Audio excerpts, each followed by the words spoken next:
Ladies and gentlemen, welcome to the live broadcast of the Pomeroy Inn & Suites National here in Dawson Creek, British Columbia. This is, of course, the Capital One Grand Slam of Curling. My name is Matt Kelly, and I'm joined by my best friend in the whole wide world, Mr. Jerry Gertz. How are you? Matt, I'm doing great. How are you doing today? Very good, Jerry. We've got some wonderful curling. Why don't you tell us about who we can see today in the finals of this fantastic event? We've got a battle of two curling titans. We've got David versus Goliath here, a classic battle match of the sport. Glenn Howard of Coldwater, Ontario, will be taking on Kevin Martin, Olympic gold medalist in Vancouver. Wow, we're struggling on that one. How was your night last night? Oh, it was long. Oh, good. Well, we all had a great time last night. Dawson Creek has been a wonderful city to be in and to enjoy some fantastic curling. If you were with us yesterday, you got a chance to see Brad Gushu and Thomas Allrood battle it out. But right now, we're going to allow Pierre Charette to introduce the teams competing here today.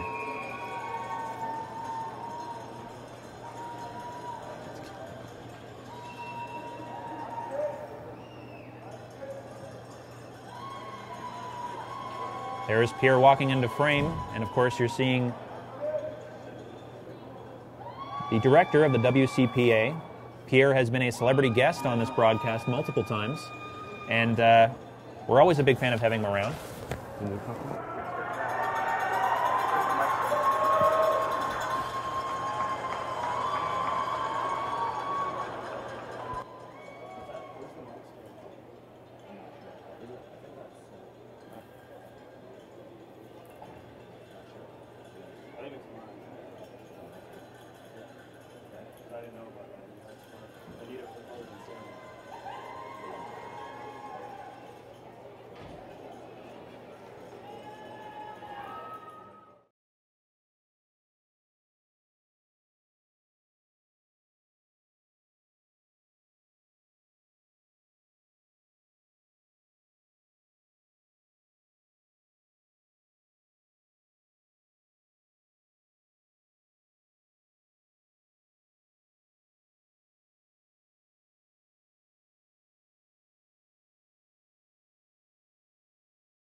Jerry, what are we seeing right now?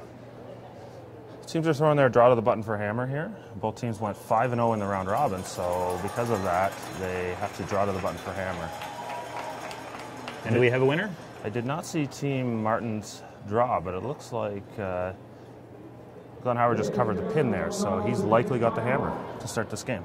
All right, let's listen to Pierre Charette announce the teams here in Dawson Creek.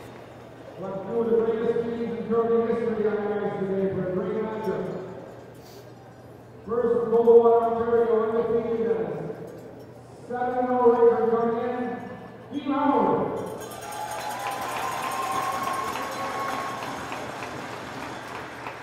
Also at 7-0, our Olympic champions from Edmonton, Team Martin.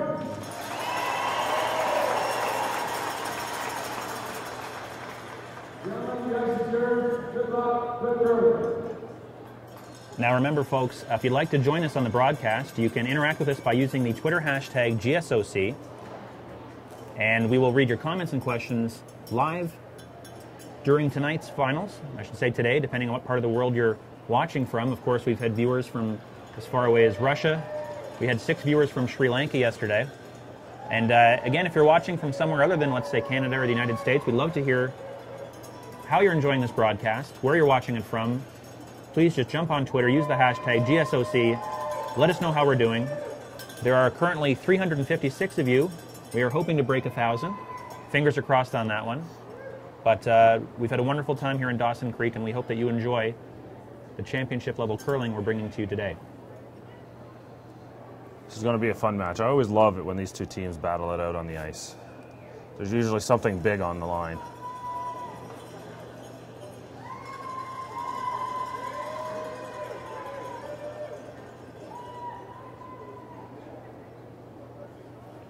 We want to thank Paul Brothers for getting the word out, and all of you who've been spreading the word about the broadcast on our quest for 1,000 simultaneous viewers. 372 right now to start things off, and with these two fantastic teams, I don't have very much doubt that we're going to break the magic number.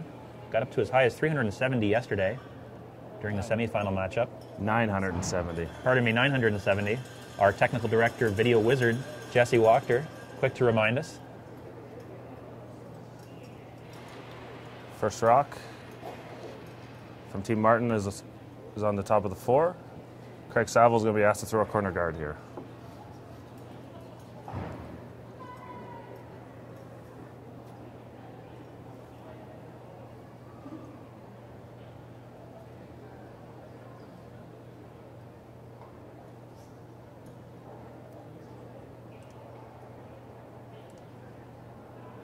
Ben Hebert, lead stone for Team Martin.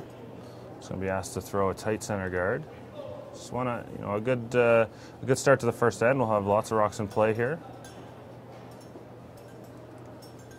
Jerry, give us a bit of a brief history on this. These two heavyweights. How often have they matched up so far this season, and maybe in the careers? Jerry gave me the wait a second while I pull up an insane amount of statistics. For those of you who don't know, Jerry runs 6,000 to 7,000 websites, all dedicated to curling, and the wonderful statistics that the sport provides. Jerry is a curling machine, and he will do our best to bring you all kinds of wonderful information about the sport. But obviously, Kevin Martin, Glenn Howard, two teams that make the finals of the Capital One Grand Slam of curling more often than not.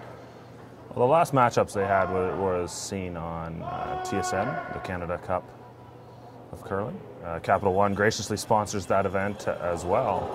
And with an Olympic trial spot on the line, Kevin Martin defeated Glenn Howard 7-4. Jerry, what just happened there? A little bit of a miss.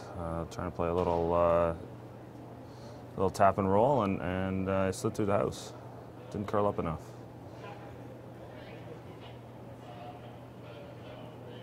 It seems that Kevin Martin's had the upper hand in this matchup in the last 3 or 4 years.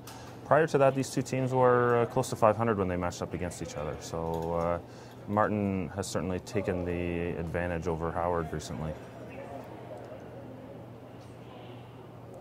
We have our first question coming in from our good friend Ryan Slobojan. And again, I've spoken with Ryan about the pronunciation of his last name. I'm doing my best. Ryan wants to know, do you expect most of the ends to have empty houses or crowded houses today? Jerry, that's a question for you, as you are a curling expert. The way I expect this to begin is you'll probably see, for the most part, the ends begin like this. And as long as both teams continue to make shots, you're going to see rocks grouped around.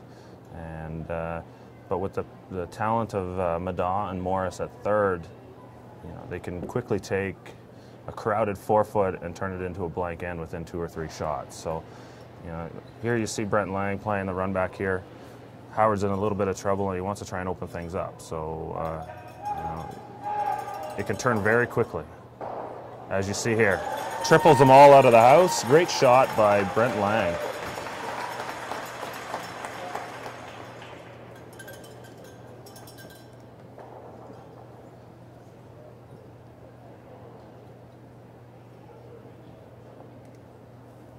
Mark Kennedy, second for Team Martin.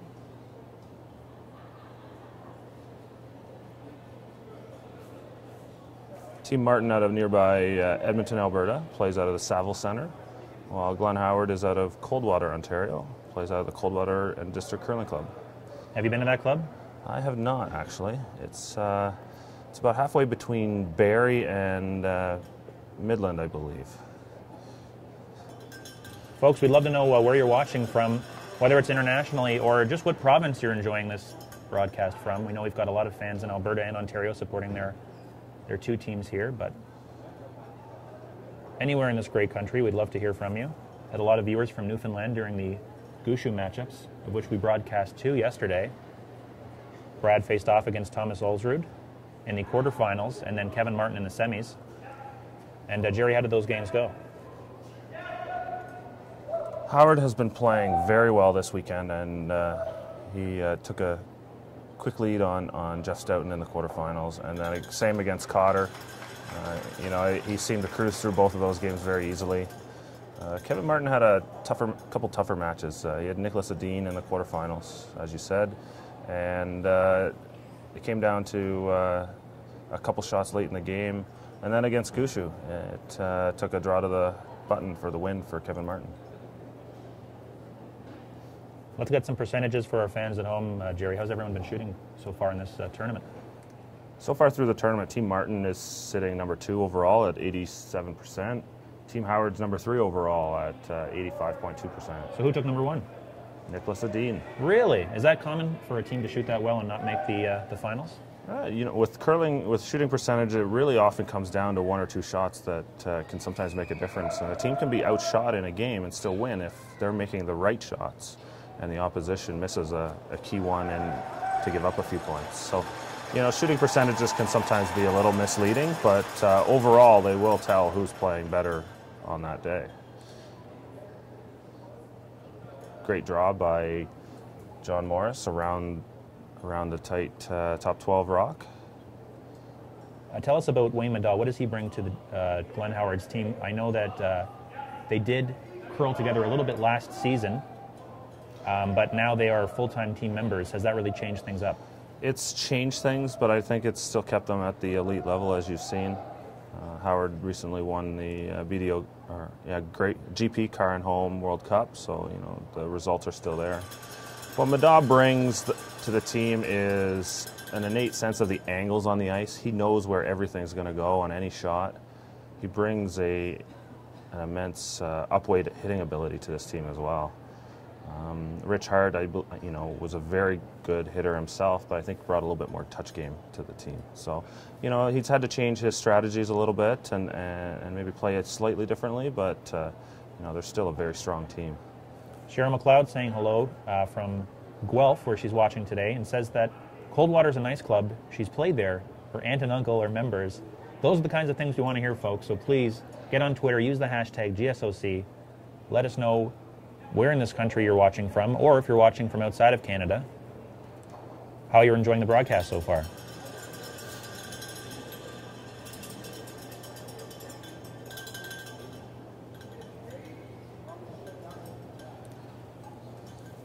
Norm King making a bold prediction, saying Howard's going to take this one. Jerry, we haven't done our predictions. I've been 0 for 3 so far in our broadcasts, so I'm going to let you take this one. Who do you think is going to win? I'm going to go with Howard. Wow. I think it comes down to the hammer. Howard starting with the hammer is huge in this game. That draw to the button is bigger than most people realize it is.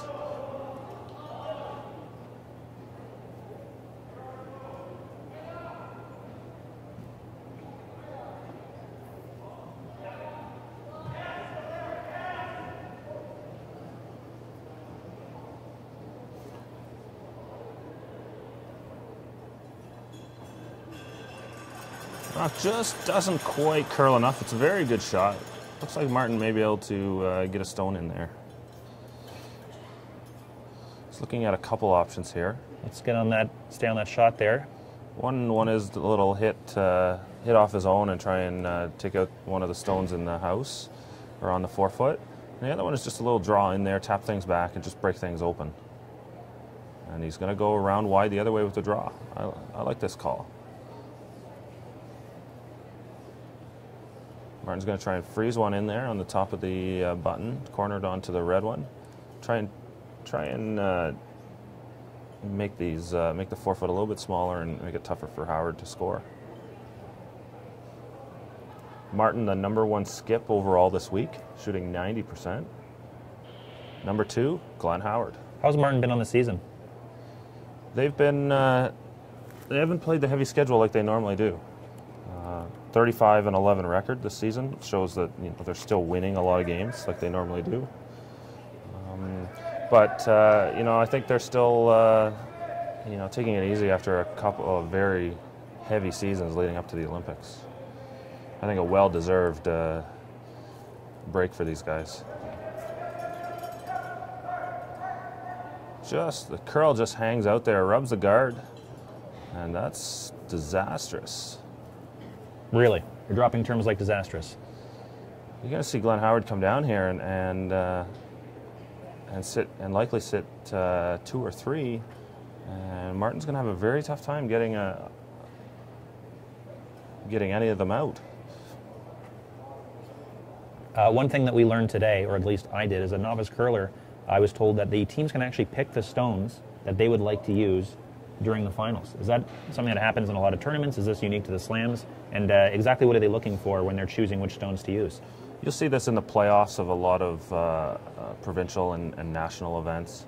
A lot of play-down event, or a lot of cash deals will also do this in the final. When it's the only two teams on the ice, you give them the opportunity to pick any set of stones from any sheet. So you don't even have to pick a matching pair. You don't even have to pick a full set off of any of the sheets. And the team with the higher ranking gets first choice of color. So in this situation, Kevin Martin's ranked higher. He would have picked which color he wanted and then the corresponding stones off of any of one of these sheets. Wow. That's Jerry Gertz providing in-depth analysis on stone color choosing. Jerry, why don't you do a little quick plugs for your websites with all your curling statistics? Curlingzone.com. It's everything curling. And the World Curling Tour, which is where a majority of these teams play most of their season. And that's worldcurlingtour.com.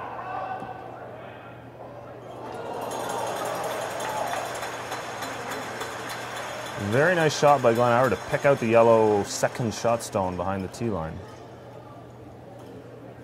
It was an interesting call. You could have seen Glenn draw in there and try and sit to frozen inside there, but he was afraid that Martin could then run back and remove everything. In this situation, he's forcing Kevin into a tough draw freeze himself, and Glenn's going to have a shot back to get 2 or 3. Folks, we hope you're enjoying the broadcast so far. If you have any questions or comments, please let us know by using the hashtag GSOC on Twitter. As you can tell, Jerry and I are a little more calm this morning here in beautiful Dawson Creek after a wonderful night out at Brown's Social Club. If you're in the Dawson Creek area, definitely recommend it. They treated us very well. A lot of the curlers were there yesterday. Jerry noticed that Johnny Moe and Craig Saville made an appearance together. Is that something that's common with these guys, to go out and have a few drinks together? I would think that, especially heading into a finals, you would not want to be socializing with your competition. Yeah, I'll touch on that in a moment, but it looks like Kevin Martin's rock just picked there. And unfortunately for him, in the terms of one of my favorite broadcasters, brutal, Glenn's going to have a double here for 4 to start off the game. Again, statistic-wise, what is Glenn's chances of pulling this off? It's hard to say, but this is a very makeable shot for Glenn. He probably expects to make this 80-90% of the time.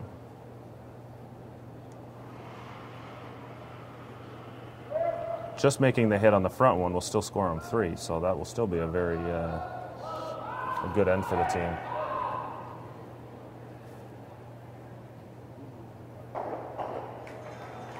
Jams it on the back.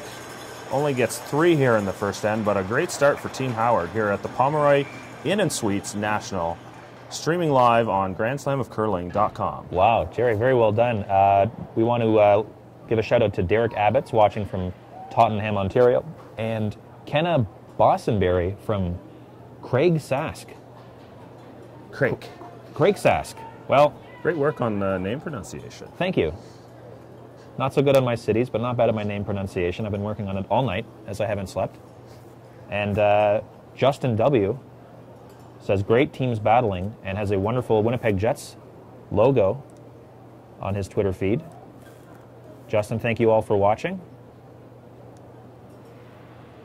But Jerry, to get back to my question as we're watching Craig Saville now, these guys hanging out, having a drink or two together before a big championship, is that common in the sport of curling? Yeah, it's very much a social game, and there's a lot of history between these two teams.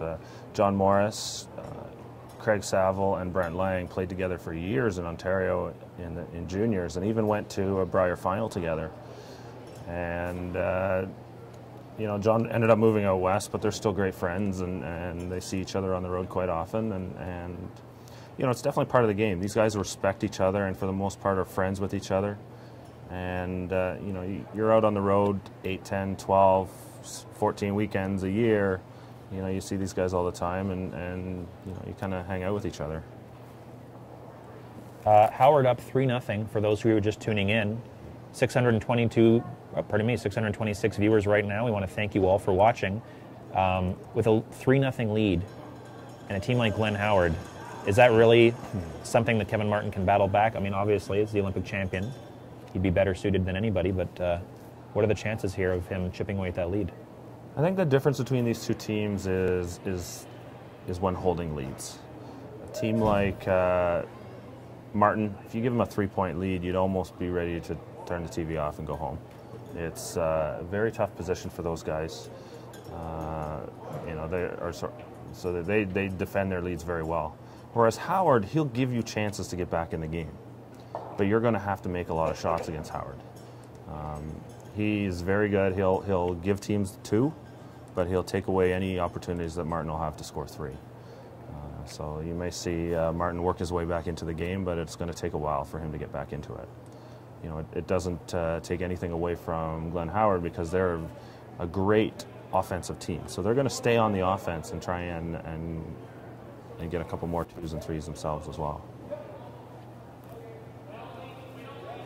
All right, Jerry, I'm going to step out for a second and go chase down some breakfast. You pulled it on me yesterday.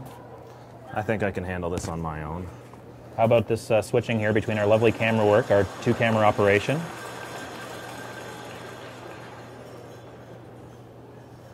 Or do I just have to trust that our superstar cameraman, Jesse Wachter, sticks with the 1-camera shot? Folks, we'll be right back. Just enjoy the video for a moment, and we'll sort this camera switching out for you.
Okay, folks, I'm back. Just stepped out for a few minutes. Your mic's off. Try and handle this. All right, folks, I'm back.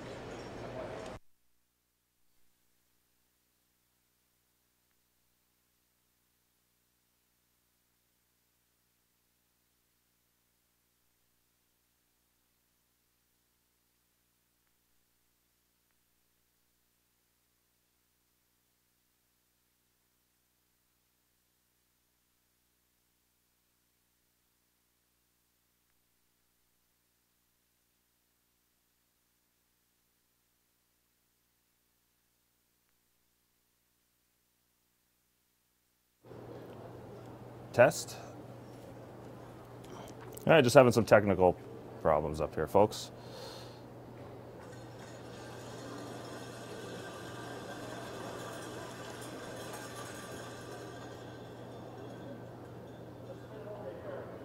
I was looking at a couple options here. He's collecting some rocks in the house here, calling a board weight shot. Just going to play this little short run back.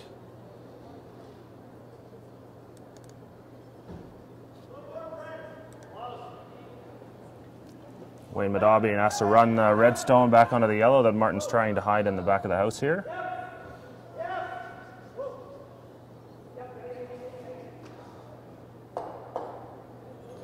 Another nice precision shot by Team Howard. Martin's going to try and freeze to the rock here on the side of the house.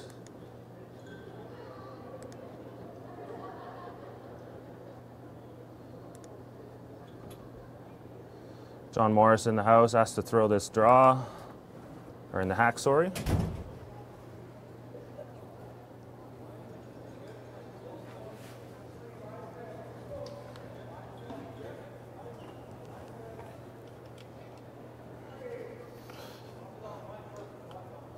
Team Martin sweepers, the best in the game. You got Mark Kennedy, Ben Hebert on the brush. They're going to try and place this stone right up against the red stone in the house. As usual, they're perfect. The rock didn't curl quite as much as they were hoping. They had to wait for it, but the wait was exactly to the spot. Jerry, I'm just returning from a quick breakfast here at the lovely Encana Event Center, and why don't you do me a favor, fill us in. What has happened so far? For those viewers at home who are just joining us, we're now at 709, so there could be a few people. Give us an idea of where we're at. I know it's 3-0 Team Howard.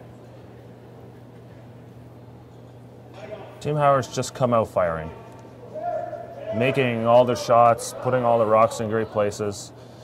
It's going to be tough for Martin to get back in this game if they keep playing the way they are.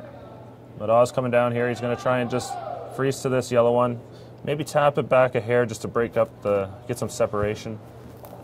Just doesn't curl enough and opens the door here for Martin.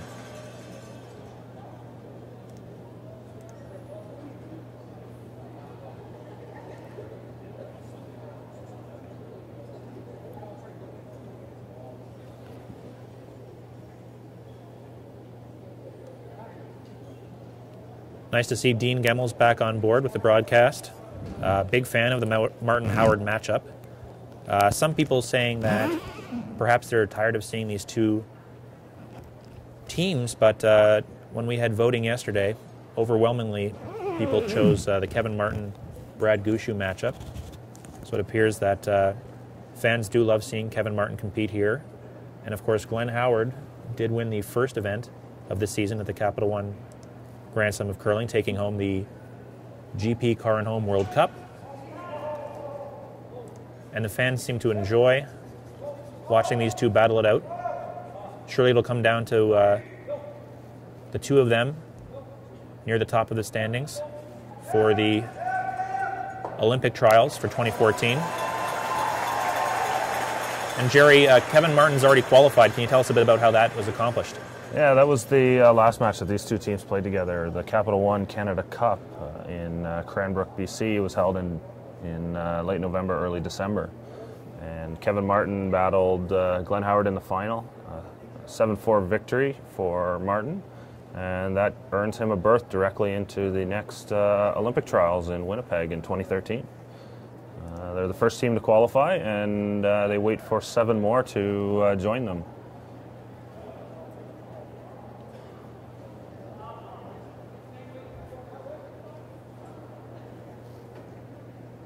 Looks like Martin made a nice little freeze in on top, and Howard's just going to play a little in-off double here. He's going to try and kill one of these Martin stones, try and break up the back. He's hoping to get the other yellow stone that's frozen between the two off that back red one as well, and maybe get it moving a little bit. Don't expect him to be able to remove both, but he'll be happy getting rid of one of these.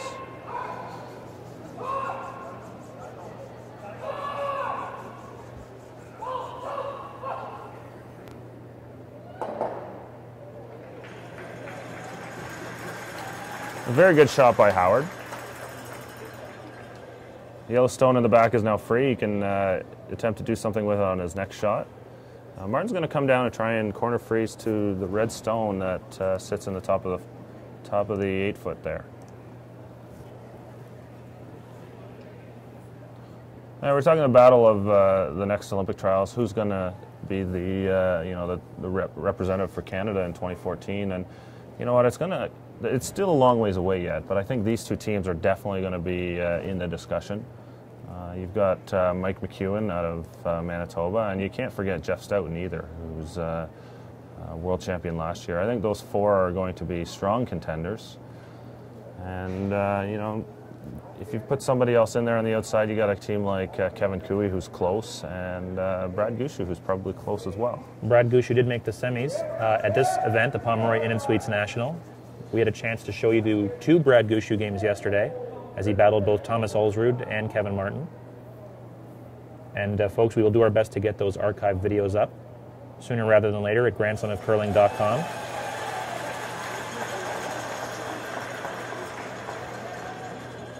Jerry, we've had a few celebrity guests in the booth.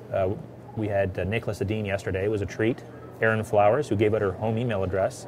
And, of course, Pierre Charette, curling legend Pierre Charette. We didn't have a chance to ask Erin some of the questions that are coming in about equipment, so I'm going to ask you, and if maybe you don't have an answer to it, we'll go track down Erin. I know she's still in the building here. Yeah, it's funny. I can actually do a little bit of that. I work a few hours in the new Gold Line store in London for something to do, so I can definitely help out with some of these equipment questions. Okay, Stuart Bond is asking us. He's noticing, again today, a mix of hair and synthetic brooms. Hair for frost from humidity in arena. Not really sure what that question means, but maybe you do. Sometimes you'll get a little bit of frost on the ice, which is the humidity freezing onto the ice. You know, just frost, just like you would get in the mornings in a cold, when it's near zero. That'll settle on the ice and that'll slow down rocks. So what they usually do is hair is more effective at trying to remove a little bit of this frost. So they'll often use one hairbrush out front and a synthetic brush on the back. Is it real hair? It's horsehair, I believe, or hog's hair. Both are usable options. I'm not totally sure which option they'll have. It's not something we actually sell at Gold Line.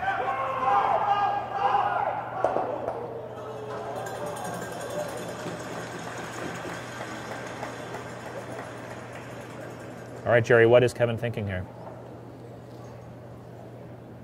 And great shot by Howard. He's just going to play a little hit and roll here to get his single point. And just looking at the house here, and I'm not sure if he's actually going to... He may even be drawing through here. The broom may just be on the rock as to that's where the ice is. Can't tell for sure if he can actually get a little inside roll on this hit. Folks, we're on the side of the sheet here, so sometimes some of these angles are a little bit difficult to see. Yeah, it looks like Martin is drawing here for a single point.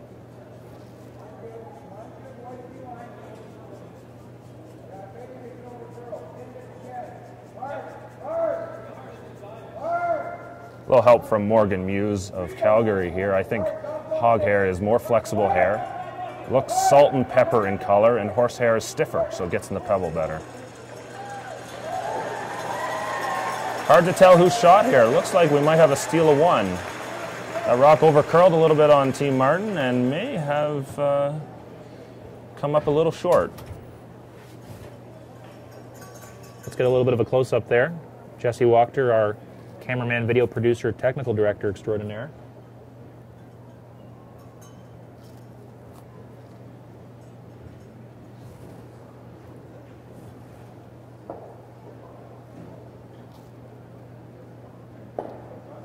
What happened there? With Madaw kicking it off, it looks like it's a point for Martin.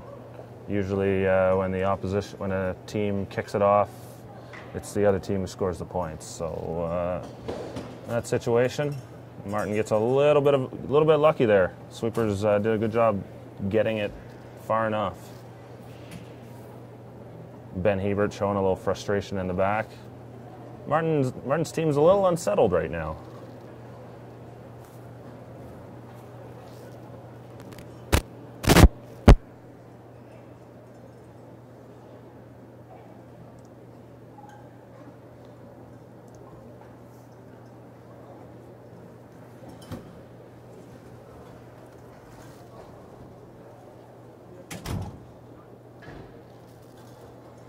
Ben Hebert, first stone of the third end here at the Pomeroy Inn and Suites National. We're live from Dawson Creek, British Columbia on grandslamofcurling.com.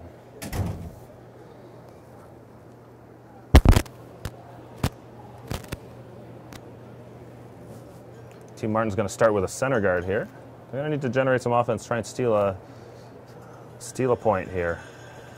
They can't let Glenn Howard get another 2 points in this end and take a commanding lead. Craig Saville of Ottawa, Ontario, real estate appraiser.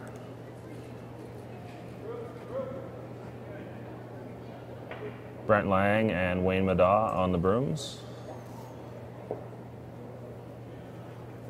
As we start off the third end here, I want to give a shout out to Colton Steele for helping us promote the matchup and the live broadcast at GrandSlamOfCurling.com. We are now up to 790 viewers, which is great. We're hoping to break 1,000 today. We'll see what happens. Our good friend Skip has a question for you, Jerry. How do you account for picks stat-wise? Unfortunately, a pick is still counts. You still have to mark the shot as a score. We do indicate that the shot was a pick, though, so that if you want to know how a player shot by taking the pick shots out, we can do that as well. Sometimes you'll get a pick that will still result in a half shot, and in a situation like that, you know, they still need to be marked accordingly. Though often it's a 0 on the scorecard.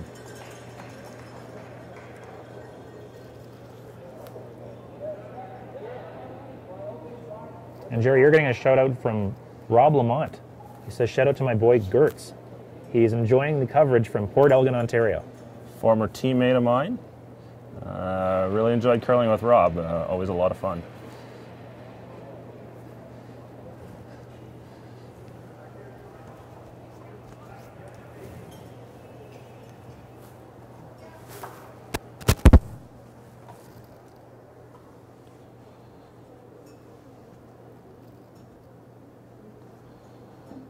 That rock sliding a little deep.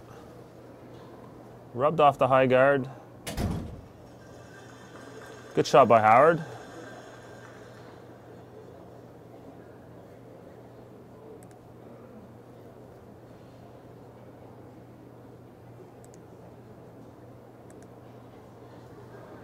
Mark Kennedy's asked to draw around the center guards here.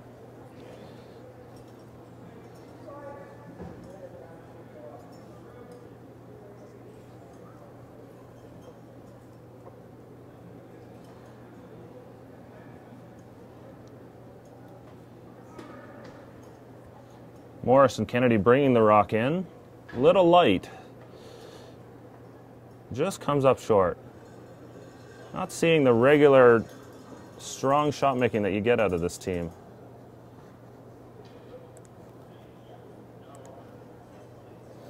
Glenn Howard's going to peel the top guard here.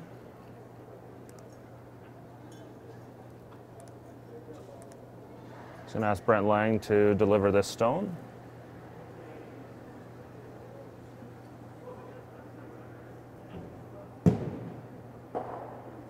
Good shot by Brent.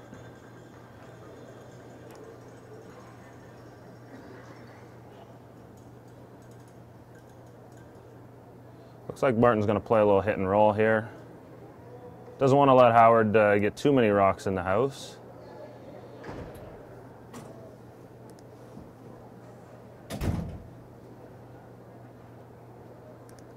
Time to manage the damage here a little bit.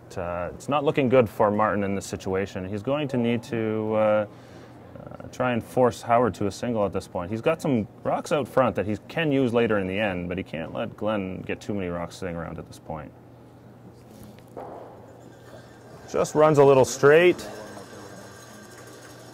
Nose makes the nose hit. Glenn's going to come down and do the same thing.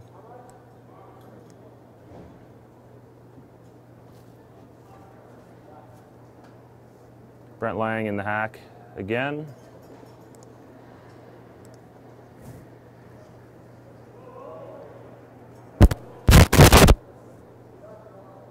Looks like this rock's also running a little straight. Just going to try and hold it on the outside of the rings here. Howard definitely wants to hit this on the nose and not roll behind. Rolling behind in that situation would give Martin something to freeze to, and that's what he's attempting to do here. If he can roll this shot behind to the back of the forefoot, you're going to see Glenn be forced into drawing down to it, and that's exactly what Kevin wants in this situation.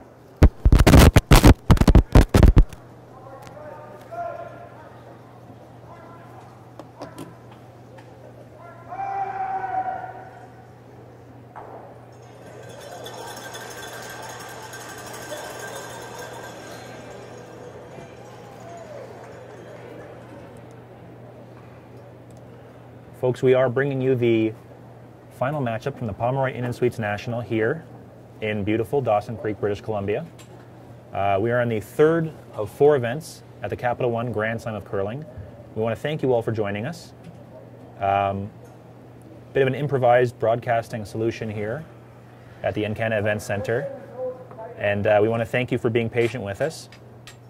We are allowing you guys, of course, to help us out with the broadcast by using the Twitter hashtag GSOC. And we thoroughly hope that you enjoy it. Send in your comments, your questions. Jerry Gertz, a curling expert, of course, is here to answer a lot of those. And of course, if you have any issues with the broadcast, if the screen goes blank or goes up to a logo, do not fret. Just please refresh your browser at grandslamofcurling.com. We will be bringing you this coverage until the end. Right now it's 3-1 Glenn Howard.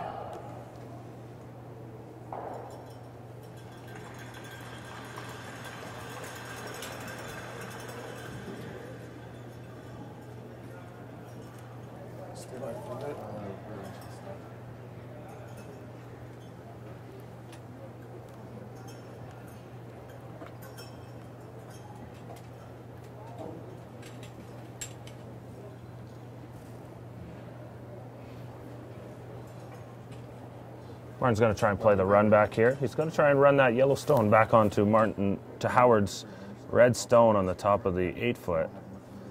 Allow him to sit 2 in the rings, one of them under cover, and be a good situation here for Martin to force Howard into a single.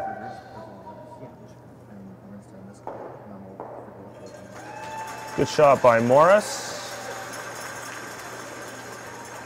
Makes the run back. Take a look at the house there. Now this is exactly what Kevin wants. He wants to force Glenn to have to play this end, and there's really no other option for Glenn other than to draw behind the guard.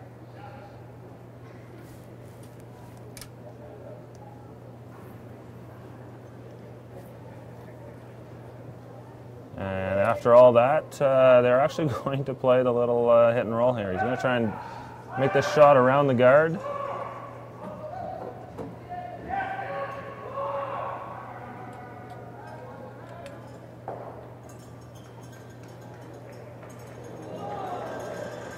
Good shot by Mada. They were attempting to get both these yellow stones. Bit of an audible call halfway.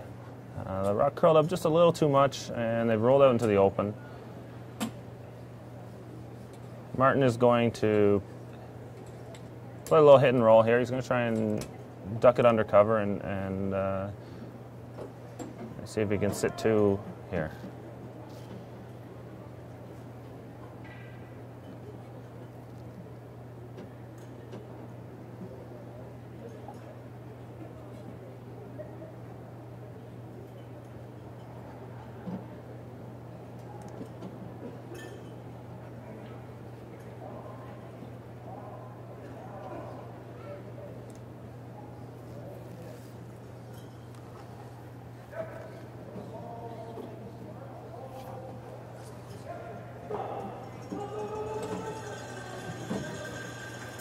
Had to wait on that for quite some time to come over.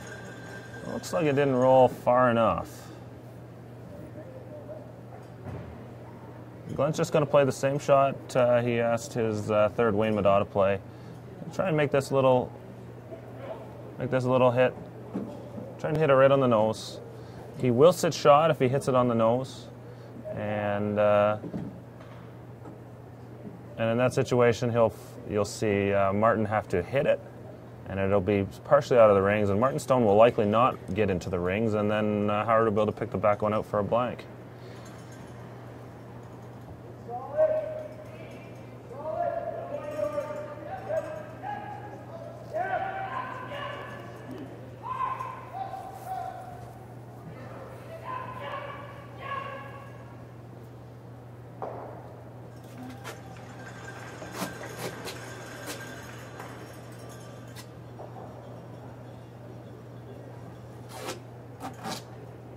Get a little bit closer on the house there. And Jerry, what exactly are Kevin and John Morris talking about? Martin's going to have to roll one way or the other here, and it looks like obviously he can't roll inside. But the problem with rolling to the outside is there's the potential for the jam in the back. This is a tough little shot here, and if he hits it on the nose, it will be out of the rings, and you'll see Howard just pick the back one out for a blank and to carry the hammer into the fourth end.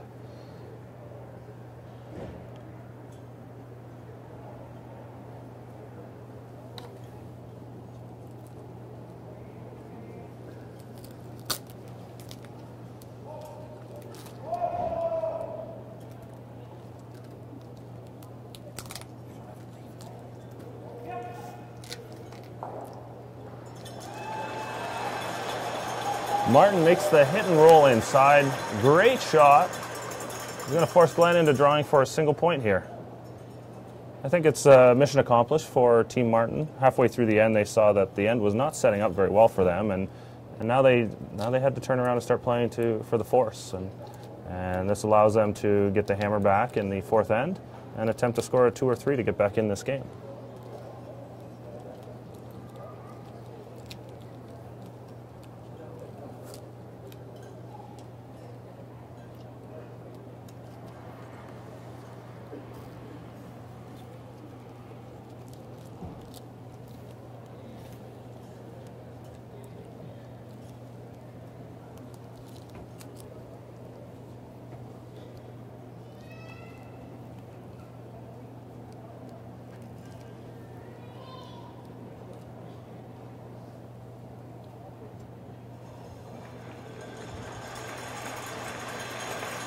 And the draw is made. 1 for Howard.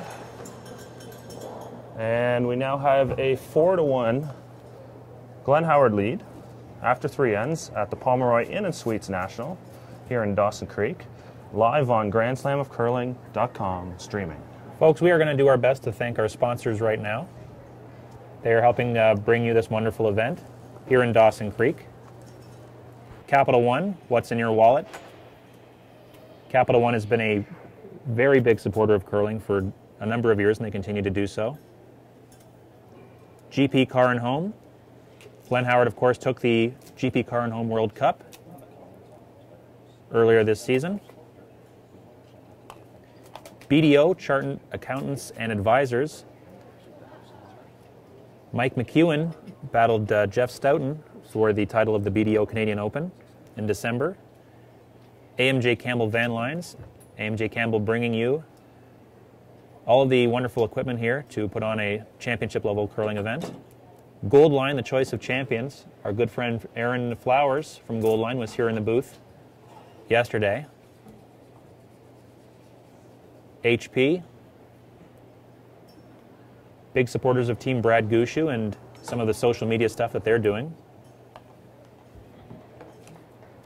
And our good friends from Prostate Cancer Canada, they've recently come on board, and we definitely recommend you check out their website, learn a bit more. And of course, our local media sponsors here in Dawson Creek, British Columbia.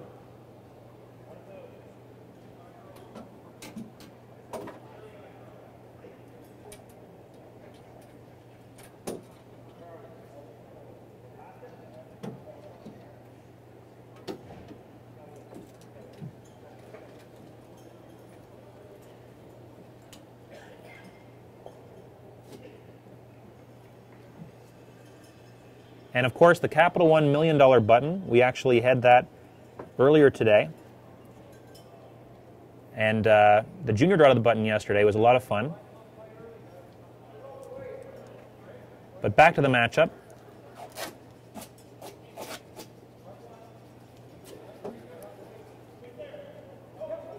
Kevin Martin and Glenn Howard here at the Pomeroy Inn & Suites National. The finals. We are broadcasting live at GrandSlamOfCurling.com. We want to thank some of our friends for getting the word out, including the Curling News.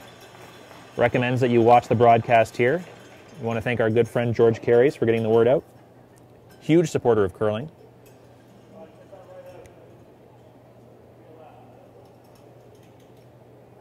Norm King is asking for a Vic Router impersonation. I don't know if we're going to be able to pull one of those off, but fake Vic Router has chimed in and is enjoying the broadcast, of course. Maybe we'll count them up at some point.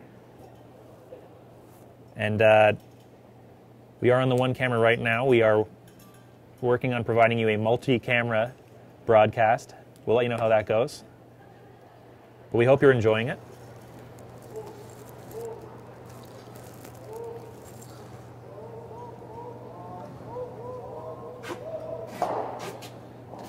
Jerry, Skip has asked us, do most of these athletes have day jobs? I believe they do, and my favorite is, of course, John Morris. Yeah, for the most part, yeah, they all have to work a real job. Curling can't pay the bills. John Morris, a firefighter in Chestermere, Alberta. I've got Glenn Howard is the manager at the beer store in Midland, I believe. Kevin Martin is an owner. He's got a curling and tennis store at the Saville Centre in Edmonton. Ben Hebert works in a sales role. I can't remember the company. He used to work for, I believe it was Fugro, and I think it has moved on from there.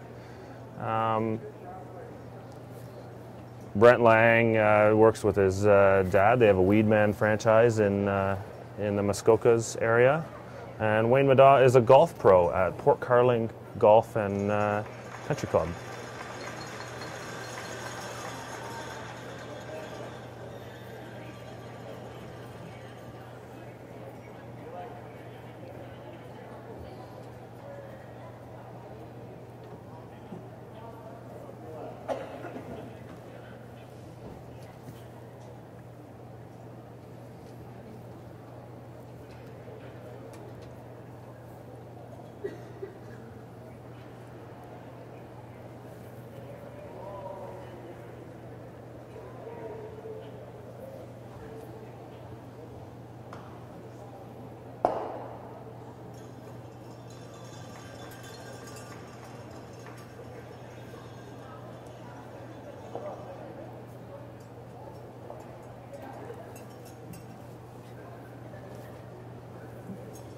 A collection of stones on the top of the house here.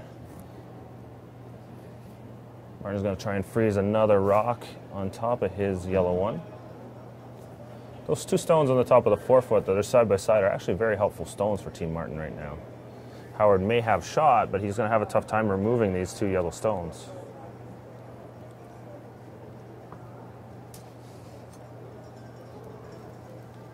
Jerry, we're losing Cheryl McLeod, unfortunately. She has to leave the house, but she wants to say thanks for the broadcast coverage. And Cheryl, we want to thank you guys for following along. We're doing our best to bring you an improvised broadcast from the Pomeroy Inn & Suites National here in Dawson Creek.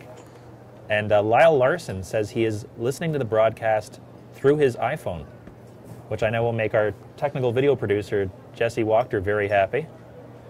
He also says his wife, Jen Larson, is watching at home. And Lyle, why don't you let us know where home is? We're always interested in finding out where exactly you guys are located.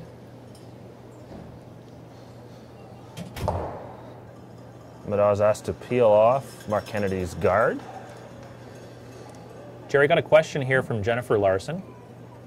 She wants to know, why do you think that Martin has been historically successful against Howard? And we know that that's, Howard continues to run up against Kevin Martin in many big matchups.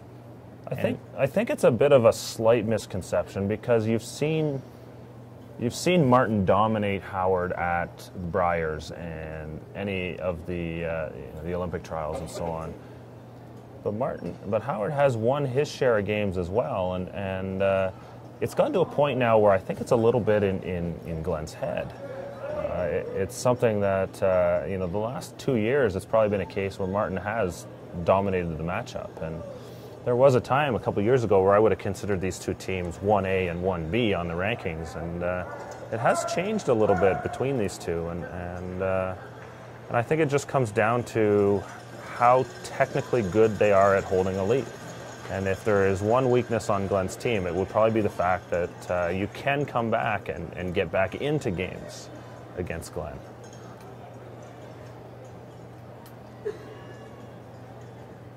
And Jerry, remind everyone at home, 931 viewers right now, what are they playing for? What can they take home? The winner. Both teams went 5-0 in the round robin, so I know that there is some money already guaranteed for both of them. Yeah, the $1,000 win per round robin and $20,000 for $20,000 for first prize here. We'll see somebody walk away with $25,000.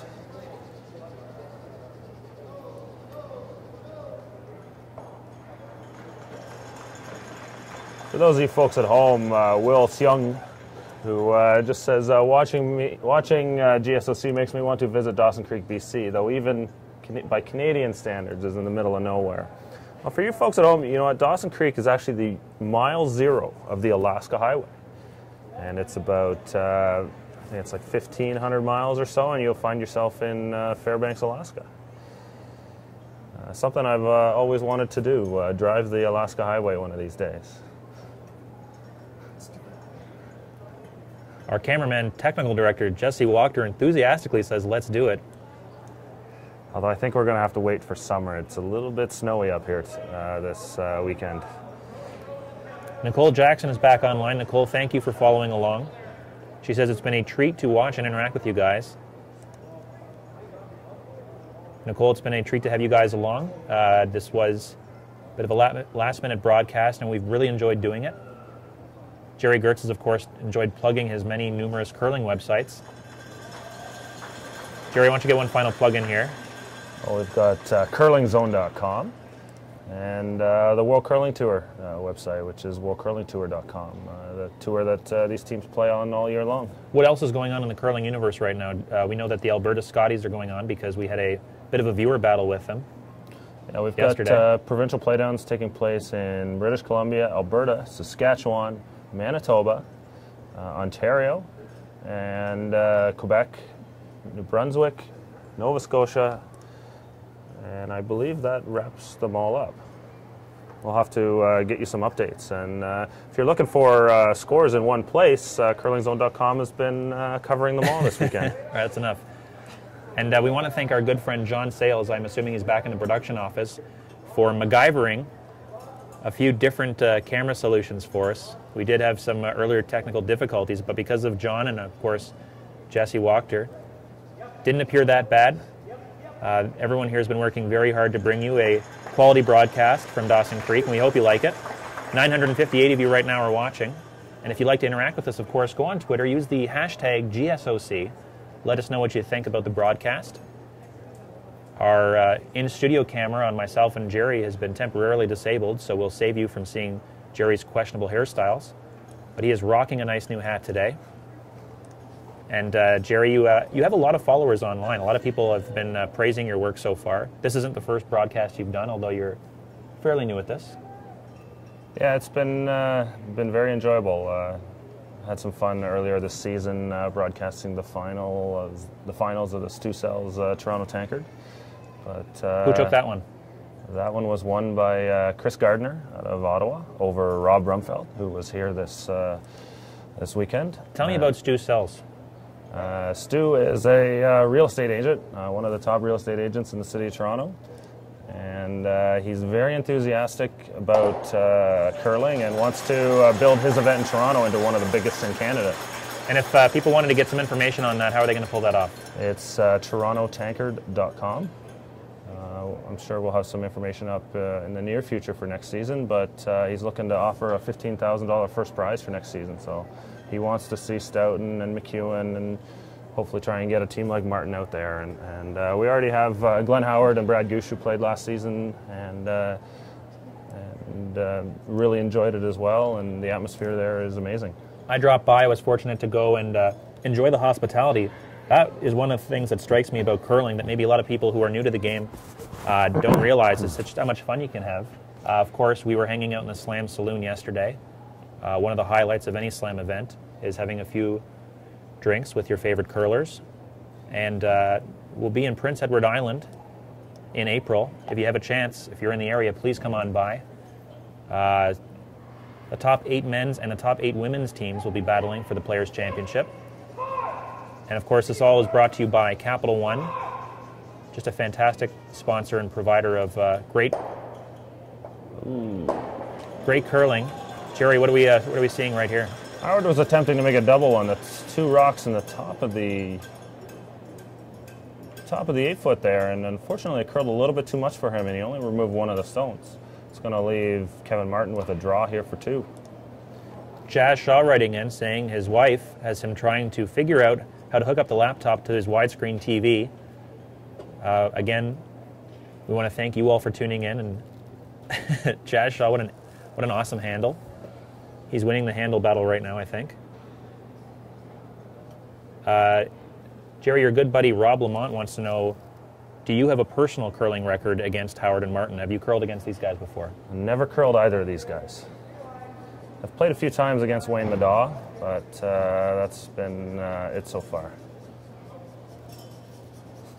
And if I am a club-level curler, if I get into the sport and I'm just, in and around either Alberta or Ontario, what are my chances of running into a team like this? It's one of those things that strikes me as fascinating. You can actually play these teams, if you're fortunate enough, in some provincial battles. Yeah, as we see Martin make his draw for 2. It's now 4-3 after 4 ends. It's something that these World Curling Tour events are generally free to sign up. I know some of them are struggling to find teams at times, so if you want to take your club foursome and try and get into one of these events, it's not outside the realm of possibilities that you'll get a chance to play on Martin or a Howard and get out there and try your luck against these guys.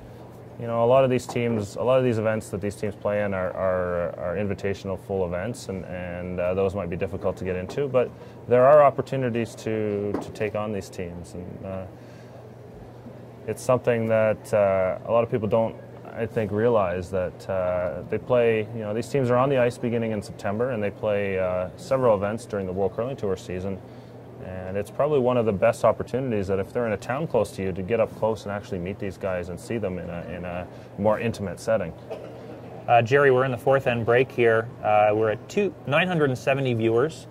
Our good friend Ryan Slobogen says that he believes we will handily surpass 1,000 viewers today. That is our benchmark. We would love to see that happen. Brian Matthews saying he rarely tweets, but he would like to say thank you for the coverage. He's watching from Toronto. And Brian, do us a favor, include the URL grantham.curling.com so your friends and family members can also enjoy this high-level curling, and hopefully we break the 1,000 viewer mark in just a few minutes. But thank you all for following along and for interacting with us on Twitter using the hashtag GSOC. We've got a great question here from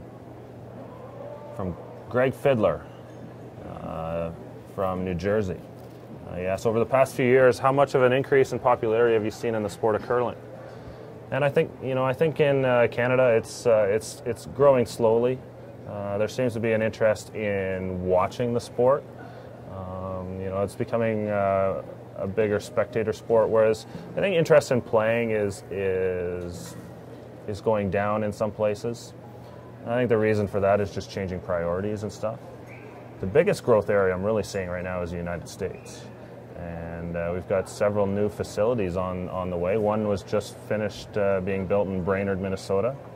And St. Paul, Minnesota sounds like they're going to get another dedicated facility in the near future as well. Now, Jerry, we've talked to a lot of these curlers over the last few years about what can be done to get younger people into the sport. And of course, if you have any recommendations at home, please let us know by using hashtag GSOC. But one of the things they say is that fitness is now such an important part of the game. These guys are tremendous athletes, and it's probably not commonly known among novice curling fans. We did a great video with Team Brad Jacobs out of Sault Ste. Marie, Ontario. Those guys are in tremendous shape, and one of the things they recommend is showing that level of athleticism so people understand that this is the kind of high-level athletes that you have here. Is that something that could maybe change the perception of the sport? Yeah, I think that's something that's come a long way for sure. You go back 20, 30, 40 years, and curling has that stereotype of being, older, out of shape, smoking and drinking on the ice, and it's nowhere near that way anymore. You look at the front ends on both these teams, and they are elite physical athletes. And you look at a team like Martin. John Morris has really taken the lead in the industry. He's published a book with Dean Gemmell on fitness, and it's something that it's something that has really evolved in the game, and I think it's important for these teams to have that, because over a long weekend, it comes down to a quarter inch here, a quarter inch there, and sweeping makes all the difference. Jerry, our friend Christian Toulouseau from, well, I'm assuming from PEI, says, don't forget the PEI men's tankard, first men's playdowns for the Brier. Is that correct? Yeah, there's two tankard playdowns going on this weekend as well. The other one is in Quebec too, and we see in the final in Quebec we've got Philippe Lemay and Robert Desjardins playing in the final. Desjardins actually knocked out Jean-Michel Menard in the semifinals earlier this morning. Jerry, as our viewers climb above the 990 mark, we're approaching the magical 1,000 figure that we set. Justin W. wants to let us know that Jennifer Jones and Chelsea Carey are in the Manitoba Scotties final. Jerry Stats, I'm sure you've got some information on that one. Yeah, Jennifer Jones defeated Barb Spencer this morning. We've also got Rachel Homan in the Ontario final, and she'll be taking on Tracy Horgan of Sudbury, I believe, in Alberta. We've got Nikki Kaufman.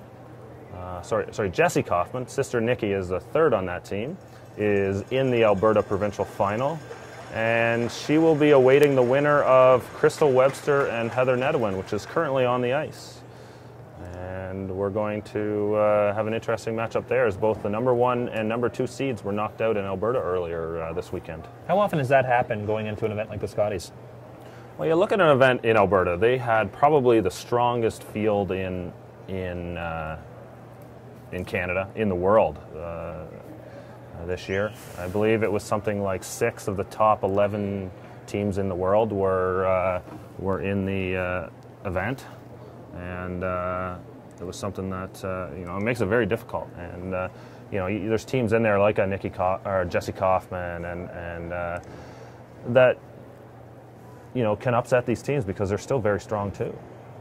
Val Sweeting was close as well. I believe she made it into the Page 3-4 game, and former champion that surprised everyone a couple years ago.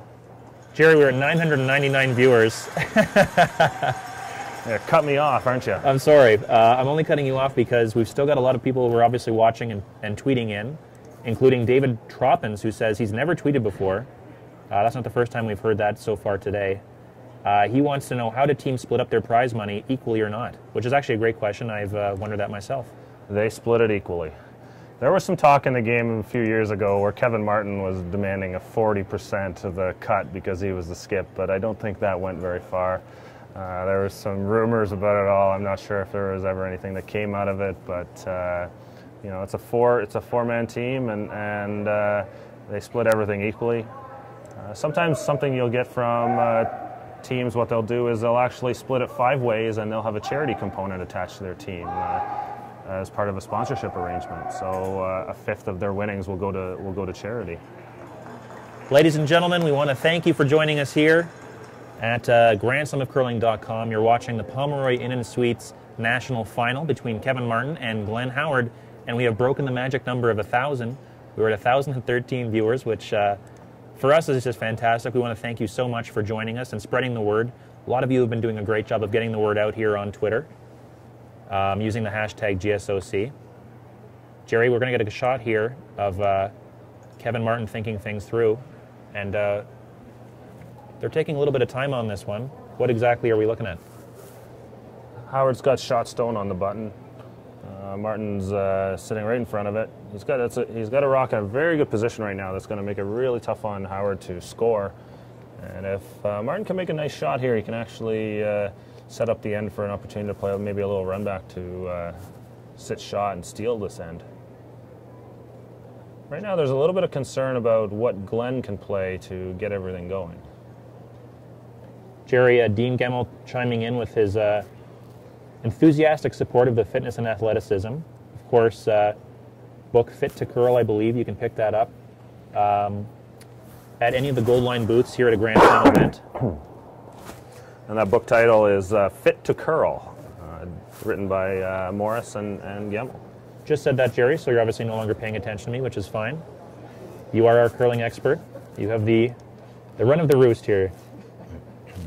And of course, Our good friend Ryan Slobojan recommends high school curling is a great way to keep that going, and we've heard that quite a bit. In fact, there is a Capital One program called Rocks and Rings, I believe, that encourages young students and young kids to get involved in curling.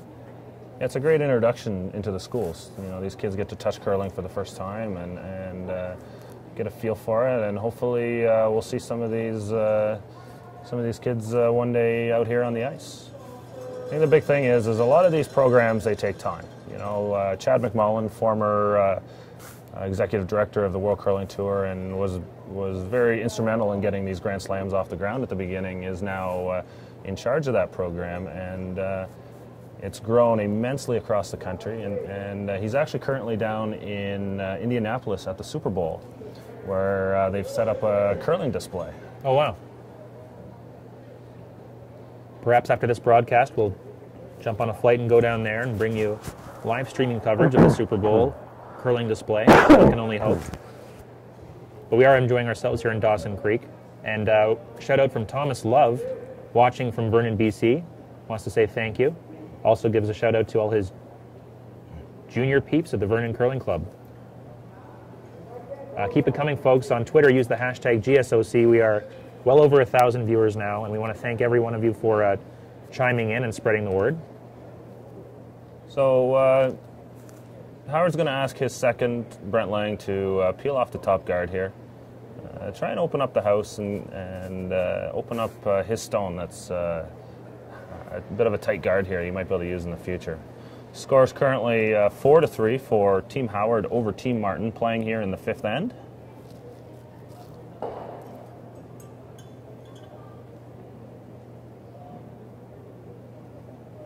Clifford Gray saying hello from Raleigh, North Carolina, home of the Triangle Curling Club.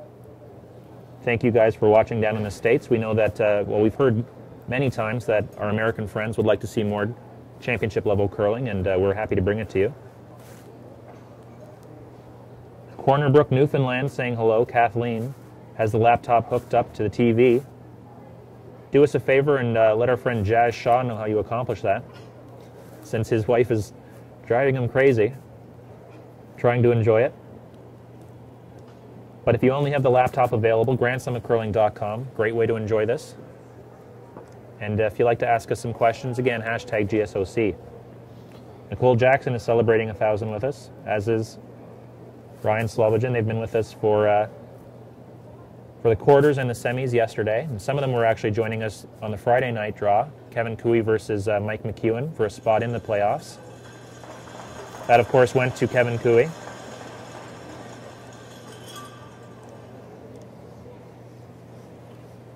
So Martin throws the guard back up. Howard, patient as always, is going to step up there and peel it again. In this kind of situation, both teams are content with the situation in the house. So they're just going to waste a few rocks here before either of them make a move into the house. Howard's sitting shot currently, and he'd be happy to just make sure he scores here. And Martin, you know, forcing a single is also a good result for them. Looks like here Martin's going to be the first one to make a move, and he's going to ask John Morris to try and draw around in to the side of the button. Is that a strength of John Morris? John's got to be one of the greatest touch players in the game, I believe. You know, he's got an immense feel for the sport, and you know, he doesn't always come out of the hack the prettiest, but he makes shots. Erin Flowers from Goldline telling us yesterday she had the immense pleasure of measuring John Morris's pants recently. If you'd like to get some information from our friends at Goldline, goldline.ca. They work, of course, with Team Martin. In fact, yesterday during the semifinals, they had 3 teams out there. Team Martin, obviously, Team Gushu, and Team Jim Cotter. Bit of a surprise entry into the semifinals. Jerry, tell us about them. Yeah, a good result for Team Cotter. They've been working hard the last several years and have struggled a little bit. Something, you know, Cotter is very well respected and one of the top shot makers in the game, and it's finally good to see them, you know, have it go their way for once. They've had some bad breaks and missing on the wrong side of the inch, and it's been a little frustrating for them lately. Talking about Morris and Martin and these guys, they bring the talent to a whole new level. Just with talking to Aaron and knowing them, they do not use the Gold Line's top brand of shoe, and it's not because they don't like them, it's because they're too fast. And for the most part, curlers like to have fast equipment.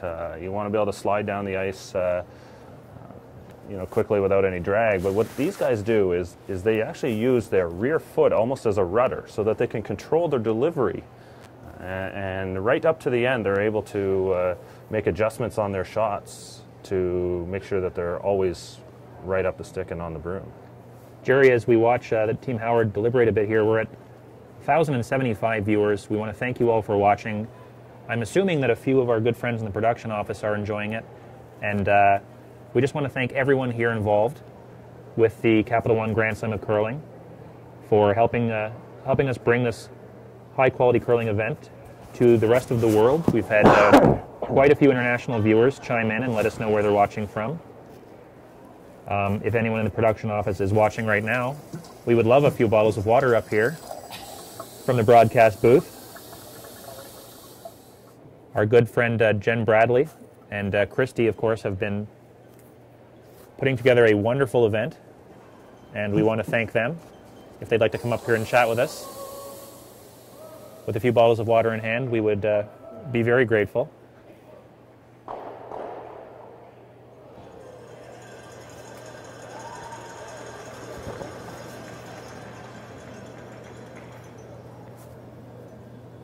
Halgier Moen, and again, I'm just taking a guess here. Halgier Moen says it's her first time, or his first time on Twitter. His first. You're sure? Yes. All right, fine. You know Halgier? Aaron mentioned him yesterday with the new white pads that these players are using. So Halgier Moen is the gentleman who created this massively popular new pad. It's his first time on Twitter. He wants to say, great to be watching online. Thank you. And the waterproof material, and you'll see these the white pads that Team Martin is using. Mark Kennedy's got one on his broom right now.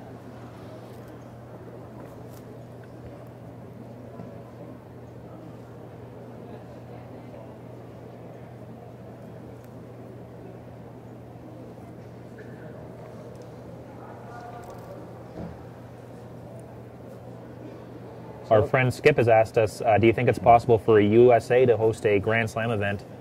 We only hope so. We've heard rumors of Vegas. We would love to get down there. Yeah, Vegas, if you're listening, let us know. Vegas was, they tried a while ago and it just didn't come through, but I know Madison, Wisconsin has expressed interest in running a Grand Slam, as has St. Paul, Minnesota. So it's just a matter of generating enough local sponsorship to bring the event down there and some local interest from the fans. So, if you're interested in making a bid on a slam as a U.S. city, it's definitely a possibility, as broadcasts will go there as well.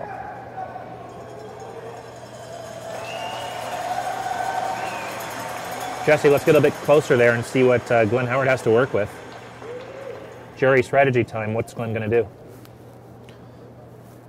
It's a tough position for Howard right now. Martin's got his single stone. I believe this red rock is shot at this point, but it's surrounded by the two yellow stones. So Glenn's going to have to be careful here that he has something on his last to score. If he just makes a little hit and roll in this situation, he hits half of that top stone, jams it onto the back yellow stone, and rolls his shooter into the side of the 8-foot there, he may actually set himself up for a chance at 1 or 2, but at least he'll open up that 4-foot. Jerry, Curtis Veer lets us know that a company team building event introduced them to curling. I know that's very popular these days, and one of the things you can get at some of these slams, and I've seen it happen, I know it happened in Winnipeg, is the Pro-Ams, pardon me. Jerry, tell us about that. Well, you'll get Pro-Ams that it'll be sponsors of an event, and a lot of the curlers will come out and they'll skip a team and you'll be able to join them. And yeah, it's a great opportunity to meet these guys. And a lot of these teams give a lot back to the sport and put a lot of time in behind the scenes. One example, Team Kevin Cooey, they spent a Tuesday doing a clinic in Fort St. John for about 40 kids, I believe.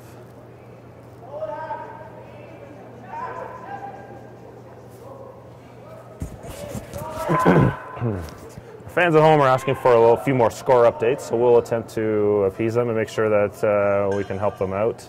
Score's currently 4-3 for Glenn Howard in the fifth end. Howard makes a nice little tap shot here. This was actually a very well played shot. Howard is just tapped that rock back. He's kind of cornered on the yellow stone on the top of the button. It's tough to tell who shot at this point. Even Martin had to check and take a look. So we're unsure who shot at this point. But if Martin wants to remove the two red stones off the button, it's going to leave Howard with just a simple nose hit to score a single point in this end. Jerry, we have passed 1,125 viewers enjoying the Pomeroy Inn & Suites National here from Dawson Creek. Kevin Martin and Glenn Howard battling for the title on the third leg of the Capital One Grand Slam of Curling. And we want to thank all of you for joining us. Jaden Russell has asked us if there will be more broadcasts like this in the future, more streaming. We only hope so. Jaden, we enjoy doing it. And we really love interacting with the fans. And we hope you guys are having a good time.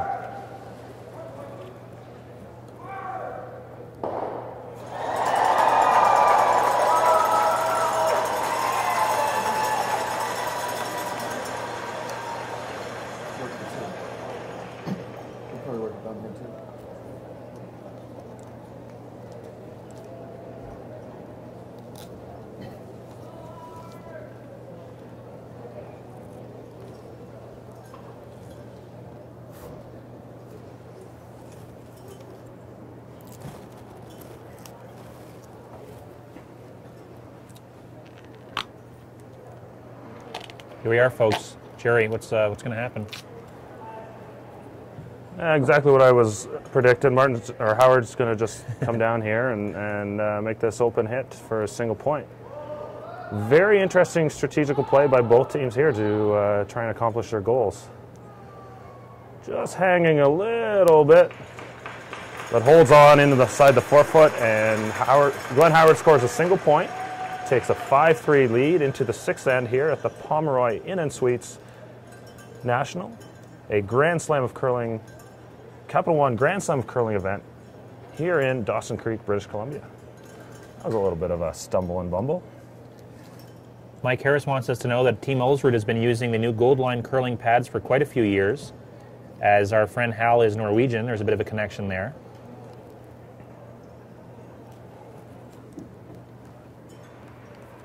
And although we have yet to receive any water in the broadcast booth, someone recommended some beer. Would that help? It certainly would. Yeah, that'll wet the whistle a little bit. Whatever it takes these days.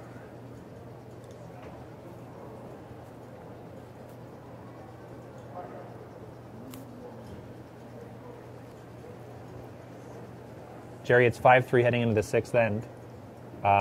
Statistically, is this something that Howard has wrapped up?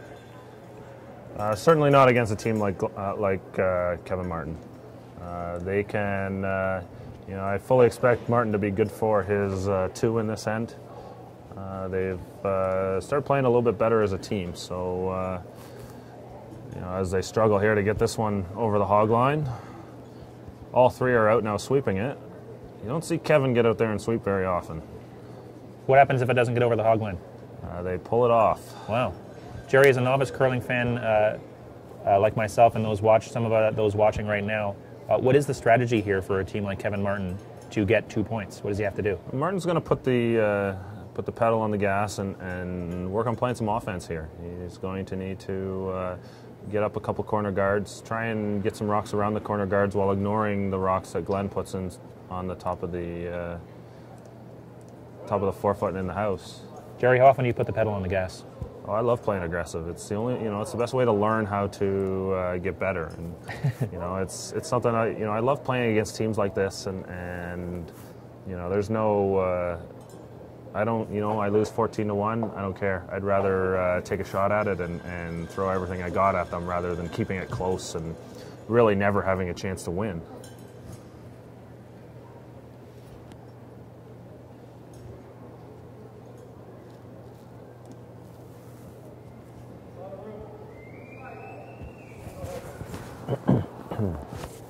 Zach Young was just asking here, I only heard the last part, what are these gold line curling pads? And they're actually a new pad that was introduced by Hal to Gold Line just recently, and they're not available in the store yet. But they found a new material that's waterproof, and they're able to keep the pads drier longer, and that's one of the things that starts to take away from the efficiency of the pads. Is when they start to get wet, they don't do as good of a job. So these waterproof pads are going to be available in the near future, but several teams have been asking for them, and they're in the hands of them. So it's it's another new innovation from Gold Line. One of our we have a visitor to the sponsors booth. A beer supporting visitor. Yes. Thank you to all of those who recommended bringing beer instead of water. You can thank the Twitterverse. We want to thank the Twitterverse and, of course, the wonderful staff here at the Encana Event Center in beautiful Dawson Creek.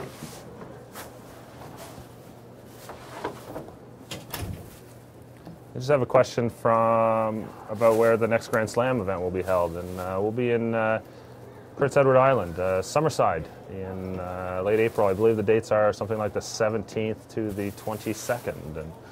And the best 8 men's teams and the best 8 women's teams will be in attendance. If you want to take a look at who's going to be there and you get an idea, we'll know on March 1st when the date is locked up. But we'll have the year-to-date total on the Order of Merit. So if you go to worldcurlingtour.com, go to Order of Merit and click on the year-to-date or YTD total, you'll see the current standings for that spot. So I'll give you an idea of who will be in attendance. What's at stake in PEI there, Jerry? Players' Championship, it's the Players' Championship, and it's the wrap-up to the tour, and it's the best teams this season. So normally the Grand Slams take the Order of Merit for 2 years, and the Players' Championship is the one that is a little bit different. We play for this season's results only. Our cameraman, Jesse Wachter, enjoying a beverage here. Forgetting to follow the action? No. I just meant that the sound of a can opening, rippling through the lovely Encana Event Center. What else goes better with a good curling game other than a cold beverage? We hope you're enjoying one at home if you're watching online. It may make our commentary a little more enjoyable. Certainly making it fun for me.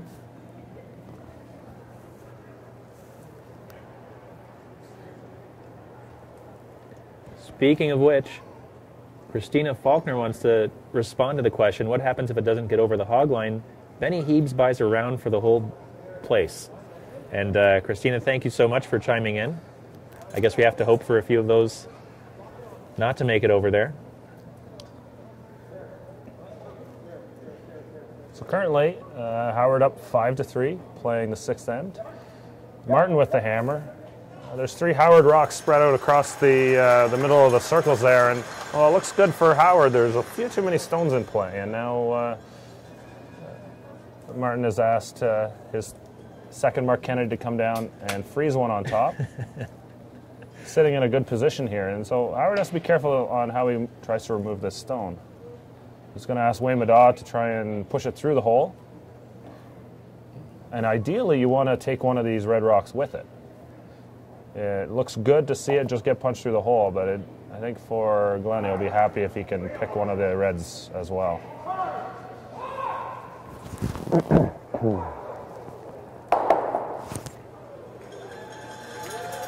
Gets them all moving, spreads out the red rocks. That's a great shot for Team Howard. And what really makes this helpful for the team is that red rock now biting on the edge of the 12-foot is going to force Martin to have to score this end. Let me ask you, Jerry, Wayne Madaw joining the team, was there ever any issue with perhaps Brent or Craig not taking over Richard's spot? Or is that something that was just assumed Wayne would do? Hard to say if that was discussed or not, but I think in this game you need to keep strength in your front end. And you know, you see on a team like Martin, they have a thrower in Mark Kennedy who could play back end on any team out here. And Brent Lang could easily slide into the third position on pretty much any team out here. But in order to compete at the top level, you need to have players like that at all positions. So by bringing in somebody like Madaw, you add another strong player to the lineup. Jerry, my wife is chiming in, letting us know that you're doing a fantastic job. Doesn't mention me at all, but that's fine. That's how she is. Justin W. lets us know that he'd like to put in an order for a beer, and I heard someone is enjoying popcorn with us. We'd love to know how you're enjoying the broadcast, folks. Some of you are watching it on a big screen TV if you've hooked up your laptop. Some of you are here in the Encana Event Center in Dawson Creek, but let us know. Use the hashtag GSOC on your Twitter account. We'd love to know where you are and what you're doing while you watch this fantastic hurling between Kevin Martin and Glenn Howard.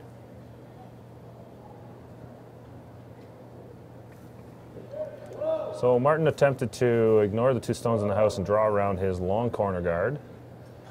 That rock's going to be tough to hide behind. It's so long, it's almost, it almost isn't even in play on a shot like this.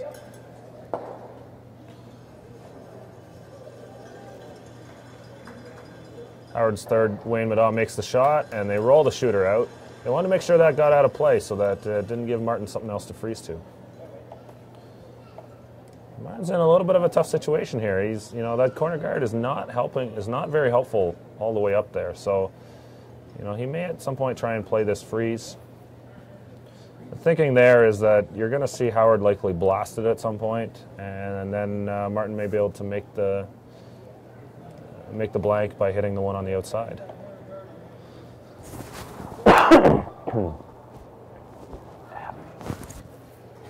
Getting that on the podcast.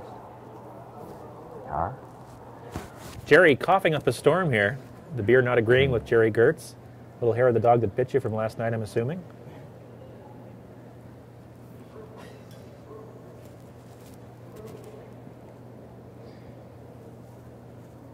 John Morris attempting to make a nice freeze here.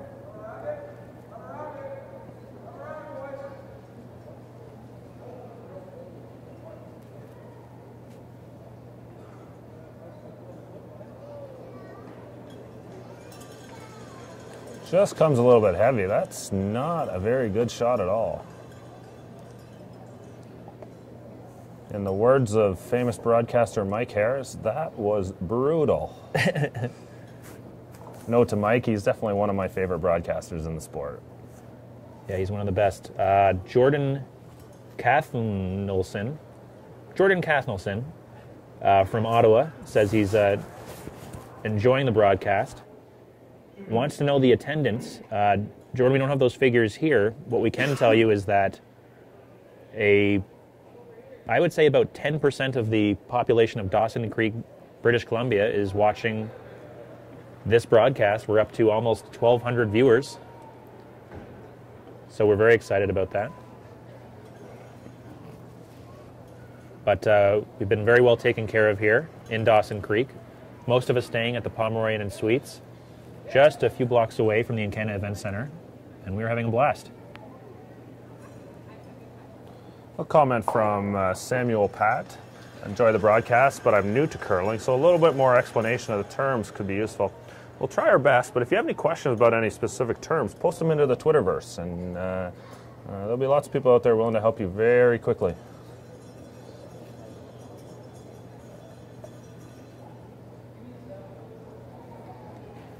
Kevin Martin not wasting a lot of time here. Jerry, what's he looking to do? He's going to try this freeze again. And this freeze is almost as much, you know, he could get lucky, and when Howard comes down to try and blast it out, he could, you know, he could jam it and give himself a chance to score two, but it's as much about trying to blank the end as well. So he's going to try and freeze on the nose of this. you're going to see Glenn Howard come down and try and blow it up and try and get rid of it. But what's going to happen is the back one will go too. And then Martin will have the opportunity to peel off the one on the outside to blank the end and keep the hammer down to playing the 7th. 25 grand is on the line, folks, here in Dawson Creek. Just runs a little straight on them. Howard's going to be able to hit this on the nose and sit first and second shot. A little unfortunate there for Martin that rock didn't curl. We've seen a few shots like that in that spot today. Morris had a shot earlier in the game that didn't curl up, and now Martin as well. Kay Deals chiming in from Kelowna. Says he's enjoying the streaming and the commentary from both of us, which is a nice compliment I rarely get. A lot of Jerry Gertz fans out there.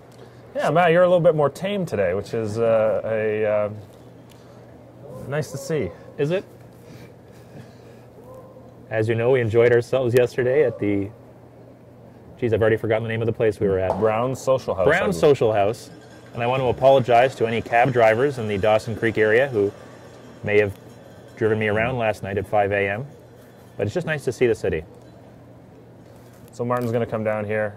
He's just going to draw for a single point. And he's going to attempt to try and steal the next end.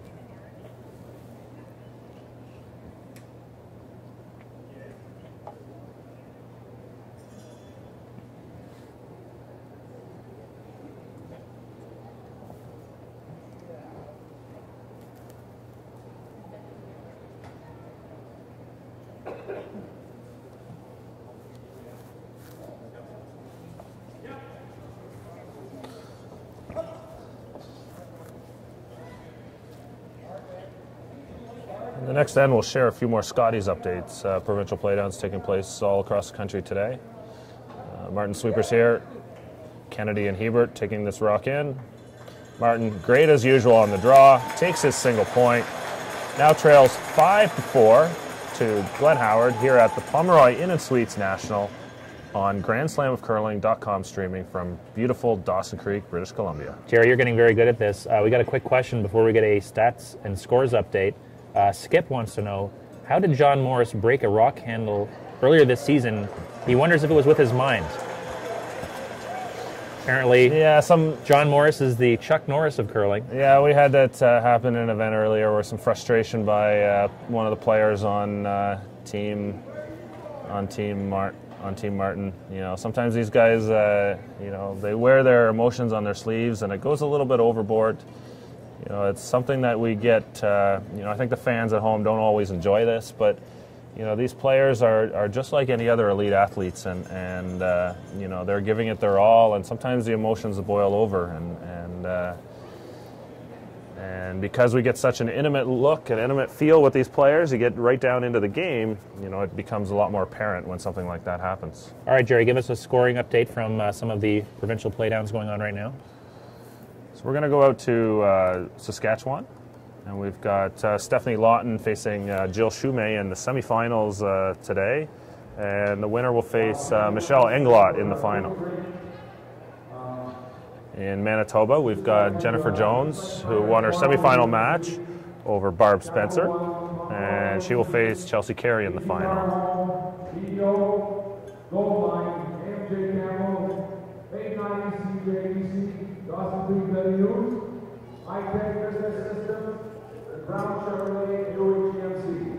Sorry, folks. We might not be able to hear Pierre Charette, but anytime Pierre Charette is on the mic, we want to get a good shot of him.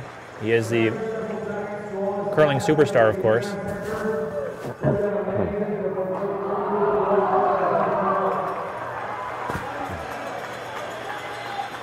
Team Howard throwing frisbees into the crowd. You guys could have stayed right after the game. We'll do a quick closing ceremonies, hand out the check and the trophy for the winning team. So please hang around. Yeah, that's what's great about these players. In the middle of the game, big game, lots of money on the line, and they're still hamming it up with the fans. You know, it's something that both these teams really appreciate the support they get from everyone across this country. Jerry, we just had a break there. Was that a scheduled break, or did something happen? I think we just took a break to recognize some of our great sponsors. We've got 2 ends to play. Normal TV game, you'll see these guys have a 3-4 minute break between ends, and it's something that in the final this is a little different without broadcast TV here this weekend. So just to cover a few more of these Scotties updates, we've got in Quebec, Marie-France LaRouche is straight into the final. She won the Page 1-2 game yesterday, and she'll face Allison Ross, who defeated Kim Mastein 10-6 in the semifinal this morning. In Ontario, we've got Tracy Horgan, who will be facing Rachel Homan in the final. Horgan defeated Sherry Madaw 7-3 this morning. Tell me about Rachel Homan. Semifinals. How dangerous is she? She's got to be. They're an elite team in this game, and something you don't see from the women's teams very often. They throw it like the guys do, and all of them can throw the high heat. And when they were growing up, 16, 17, 18 years old, they play in the Ottawa region. They would beat men's teams in Ottawa to win cash bills. So they've been on this track record for a while, and I foresee them winning Scotty's title in the very near future, if not this season. It's just a matter of a little bit more experience for that young team, but the sky's the limit for Rachel and her squad of Emma Miskew, Alison Kreviatsik, and Lisa Weigel. All right, Jerry, finish off the updates here.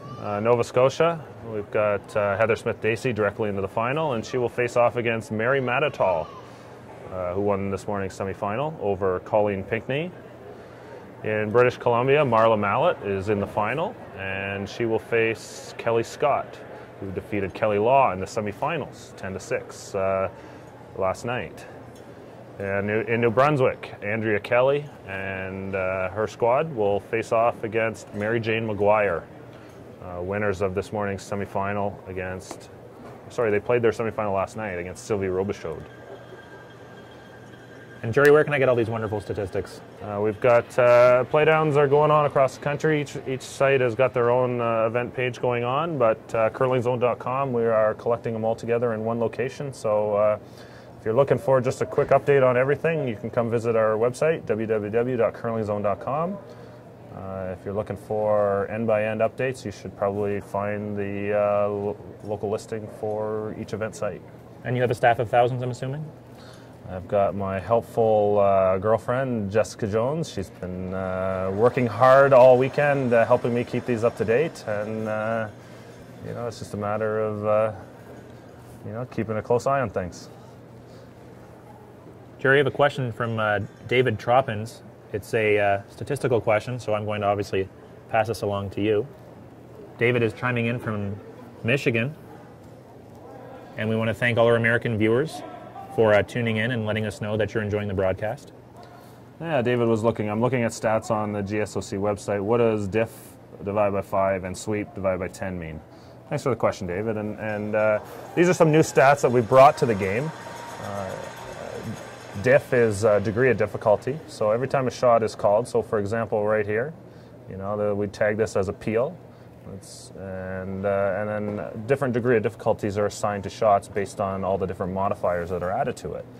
And we take the degree of difficulty of a shot and multiply it by the shooting percentage that they get to give them a true percentage. And the whole idea is to reflect better across the entire lineup how good a player is shooting. The other thing that it can do also is when you look at the degree of difficulty underneath each player, you can kind of see it can tell a little bit better story to the game. The degree of difficulty of one player is very high. The player in front of him has a low shooting percentage. That high degree of difficulty is the result of the tough shots his teammate has been putting himself into. The sweep factor, on the other hand, is another stat where we track the percentage of a player's sweeping distance that is swept. And in this situation, what it does is it shows how well a player uses their sweeping. Normal range falls between 3.5 and 5, which is 35 to 50%. And they use it somewhat, some of the time, but not too much, not too little. If you start to see a player fall outside that normal range, you're going to see them starting to miss a shot. And when you dig deeper into in-turns, out-turns, draws and hits, you'll start to see this as an early indicator on whether a player is making shots or missing shots. They could still be shooting very well in their percentages, but if they're pushing the edge of their sweeping limit, they're actually, you know, on the edge of their room for error, which is what sweeping offers them. Great answer, Jerry. I hope that satisfied all of you and you don't ask any more statistic-based questions for the rest of the broadcast, because I just can't listen to Jerry talk that long anymore. It's been a long week.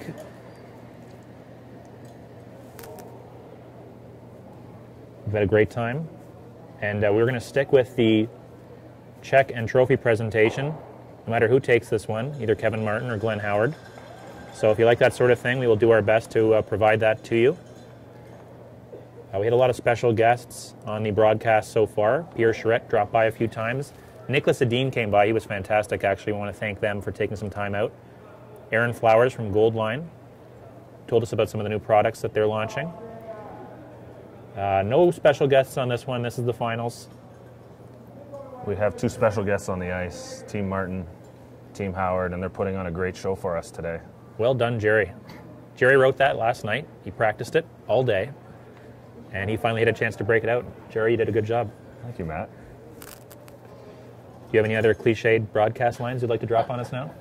Oh, I'm full of cliches. Can you do a Vic Router impression, because it was asked for? We're going to have enough to count them up, though. Singles, the last few ends make it tough. So We'll see. Maybe later on. So right now we've got a collection of rocks in the house. Martin is sitting shot on the side of the button. Howard is second shot, top of the forefoot. And Martin's trying to just protect his shot stone on the top. Has to be careful here because Howard can slash his in and sit two at this point. So you can't make this guard too good. He's got to make it useful for himself as well. Howard, on the other hand, isn't looking to take any risks. He's just going to peel this front guard off. You know, he doesn't want to get himself into too much trouble here. You know, making sure he scores a single.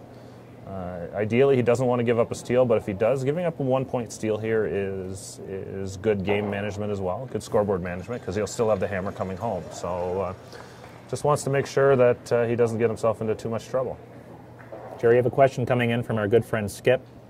Wants to know, how many more years do you think that Howard and Martin can play at this level?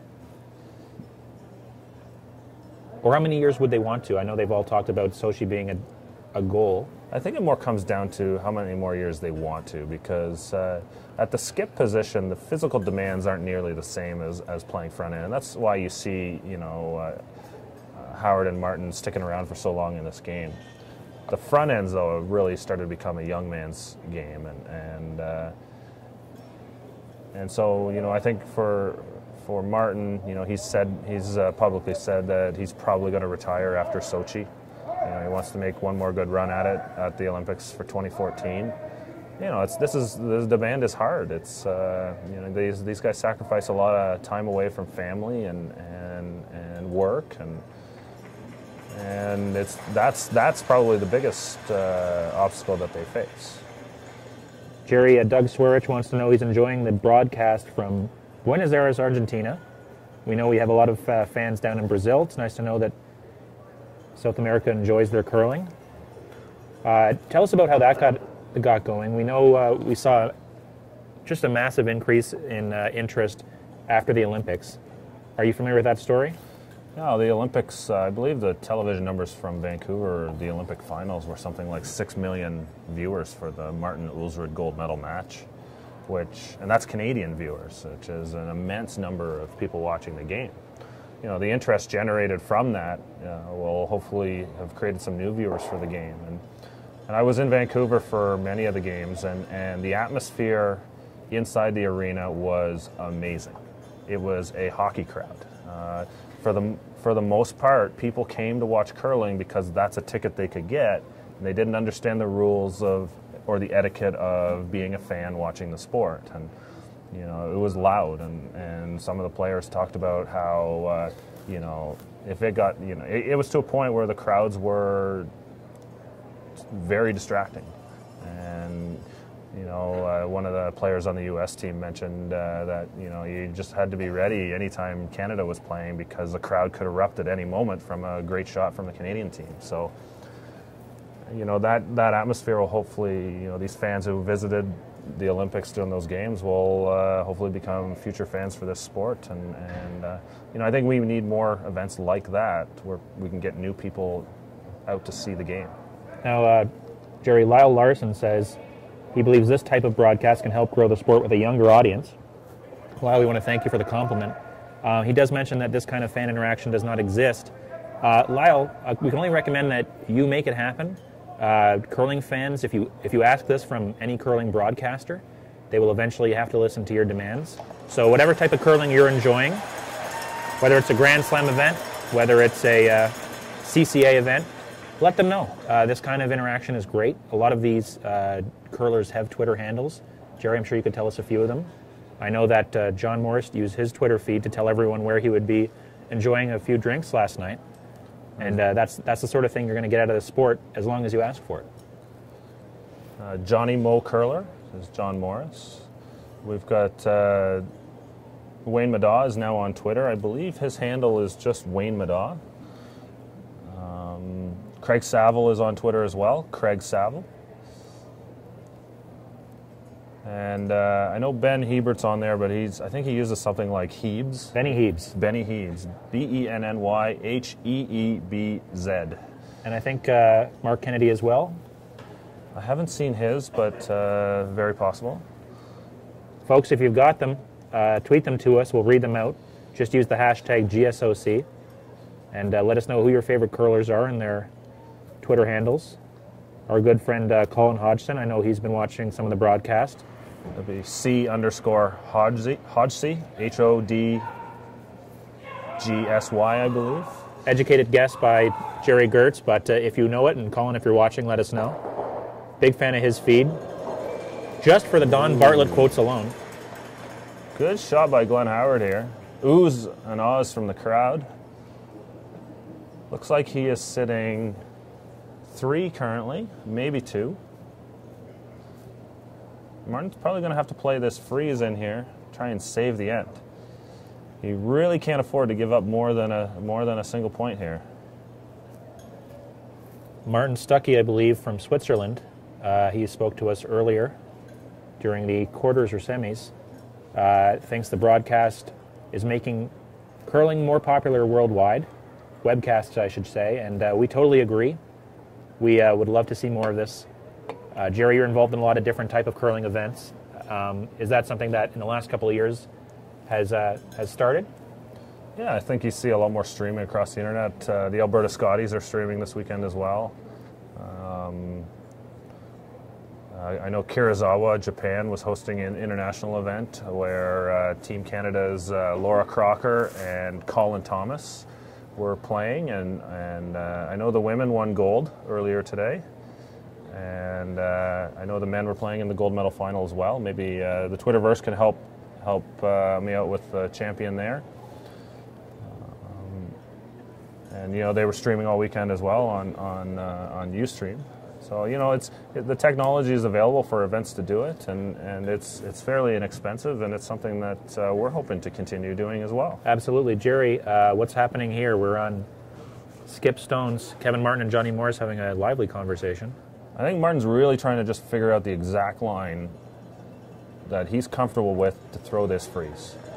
He absolutely needs to make the freeze to those 2 yellow stones to try and take the end away here. If he makes a good freeze, Howard's going to be forced to just try and peel it out for 1 point.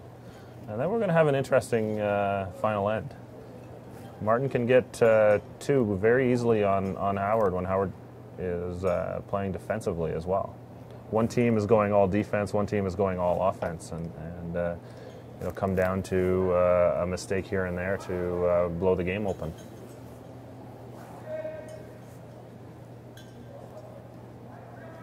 Fans letting us know that Mark Kennedy is at Lefty Ken Bear. So follow some of your favorite curlers. Benny Heebs, Johnny Moe, at Lefty Ken Bear. Yeah, Tony Durazio would like to, just as we look at this here,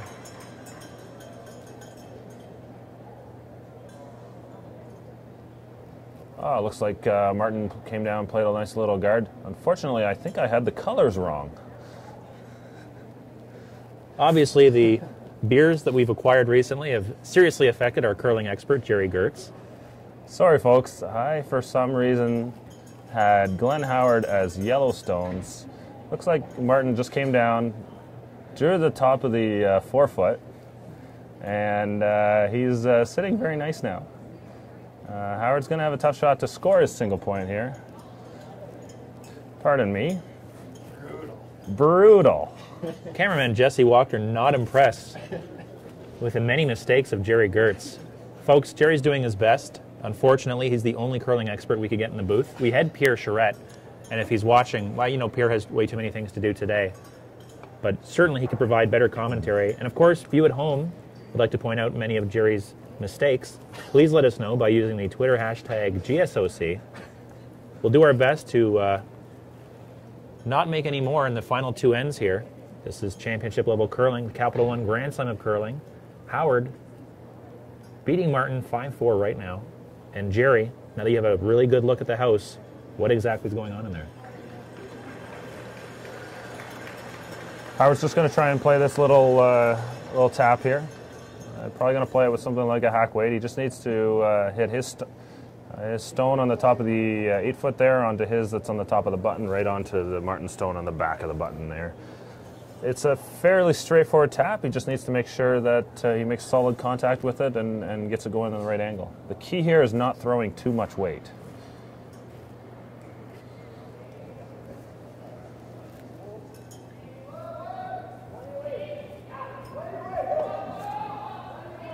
Sweepers are calling, it's heavy. You got to sweep for line. Right on cue. Single point for Glenn Howard and his Coldwater, Ontario team. They take a 6-4 lead into the final end, the 8th end of the Pomeroy Inn & Suites National here on GrandSlamOfCurling.com streaming. We're live from beautiful Dawson Creek, British Columbia. Don't steal my job. The third leg of the Capital One Grand Slam series of curling. That was wrong. You see, you tried to do my job, and you messed it up. It is the Capital One Grand Slam of curling. At least I got the title sponsor, right? You're close. But we can't blame you, because we didn't get any water in our booth, so now we're on beer. Enjoying a beer or two. Might be a little early, but we're an international broadcast, so it's 5 p.m. somewhere. So Howard gets his single point. Now leads 6-4. Jerry, we've decreased in viewers since your big gaffe in the last end. We're now at 1320. Still a fantastic number for our broadcast. We're very happy to have you guys joining us. So we've even got Mike McEwen. A little shout out to Mike. I lost the tiebreaker. I lost the last game of the round robin here. Just missed the playoffs. But Mike has made it back to Manitoba to watch his fiancée Dawn Askin curl for Jennifer Jones in the final. And he's been watching it on his iPod Touch and in the stands at the Manitoba Scotties, twittering up a storm and trying to not get too stressed out. Had a great video we shot with Mike McEwen at the BDO Canadian Open. Mike, of course, took that one against provincial rival Jeff Stoughton. If you'd like to check it out, and we totally recommend that you do, go to youtube.com/GrandSlamOfCurling. We also did a nice video with Team Brad Jacobs and personal favorites, Team Schlender. They went and visited the Sugar Shack, commonly known as the Looney Curling Club. And we had a great time with all of those guys, but the Mike McEwen video is fantastic. They talk a lot about their mindset going into large events, including the provincials in Manitoba, which, Jerry, remind us when that is going to be? The Manitoba Provincials will be in 2 weeks, well, I believe. Good luck to everyone there. Yeah, I was just earlier I was going to send a shout out. Tony DeRazio was mentioning 12th End Sports. It's an American group, and they've actually set up cameras in different clubs, and they regularly broadcast club curling during the evenings. And Wednesday night curling in America, Friday night curling in America. They're doing a great job down there. And then 12th End Sports will be broadcasting, streaming the U.S. Nationals coming up in mid-February as well. Colin Hodgson sending in some obscure tweets about Call of Duty, it appears. And Colin, please keep it about curling. We only have one more end to go. We're at the finals of the Pomeroy and Suites National. Kevin Martin and Glenn Howard. If Glenn wins, this would be his second win in the series this season. He, of course, took the GP Carnhome World Cup. Great video, actually. I believe it's on our YouTube account of Glenn and his son interviewing each other, I should say. And I believe his son is on Twitter. Jerry, do you have that handle? Scott Howard. I know he's been following the matchup online. We've heard from him a few times. It'd be S_Howard, and I believe there's a number in there somewhere. I can't. Jerry is missing the beat today. Not totally sure. A little foggy in the mind of Jerry Gertz.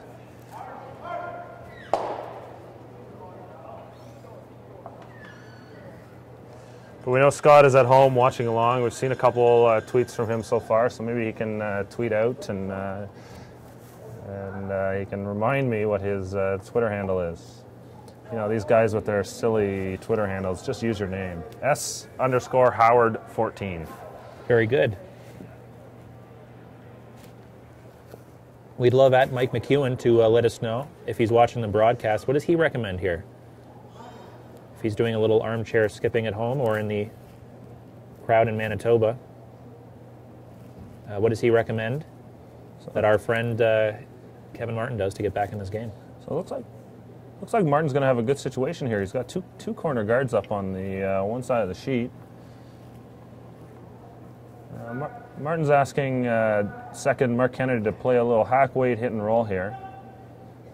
He wants to hit half a stone, try and roll his shooter underneath those corner guards.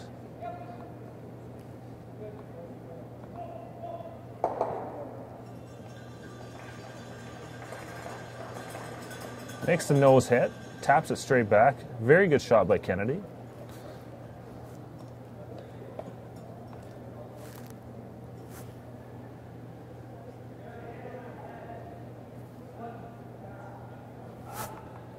Jerry, Christine Gordon wants to say we've become much more entertaining since the beer delivery. Christine, I have to agree. It was a little foggy this morning. Had a great time in Dawson Creek last night. But we're feeling better now. Fake Linda Moore wants us to let her know how the red wine selection is in Dawson Creek. You'd have to ask our production office. We have a beer crew up here, but as far as I understand, the red wine is fantastic. And if you have a chance to get up to Dawson Creek, don't be afraid to drop by Brown's Social Club and order a few.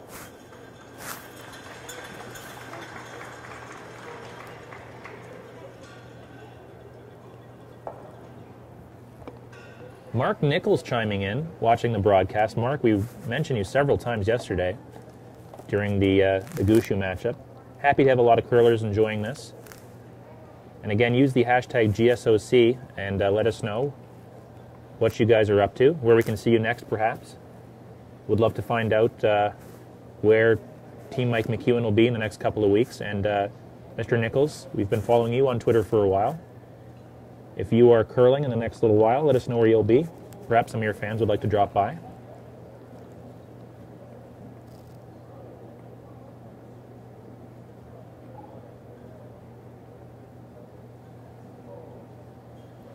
Interesting call here by Team Martin. I think that guard came a little bit too far.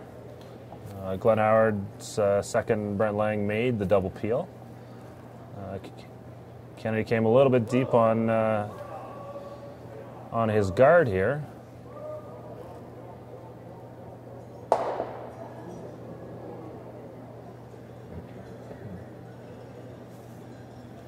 Leaving Glenn with the opportunity to make this double, and third stone Waymadot just missed. Jerry, can Kevin Martin still get two here and pushes an extra ends? Yeah, I think he's in a decent situation here. It's getting a little shaky for them right now. I actually didn't quite understand his call that he made with Mark Kennedy earlier with that nose hit. The double peel was on the side guards was an obvious play, and if Martin would have hit and rolled underneath, he could have spread the house out a little bit more. Personally, the option I like to do there is I like to ignore those 2 rocks altogether and just draw under the corner guards. Brings 3 into play, but it does risk a chance that you're not going to get your 2 and get it to an extra end at least. So that would be your call? Yeah, I think at this point it's getting to a point now where there's very few rocks in play, and Martin doesn't have a lot to work with anymore. John Morris throws that center guard up. Glenn Howard's going to ask third Wayne Madaw to peel this off.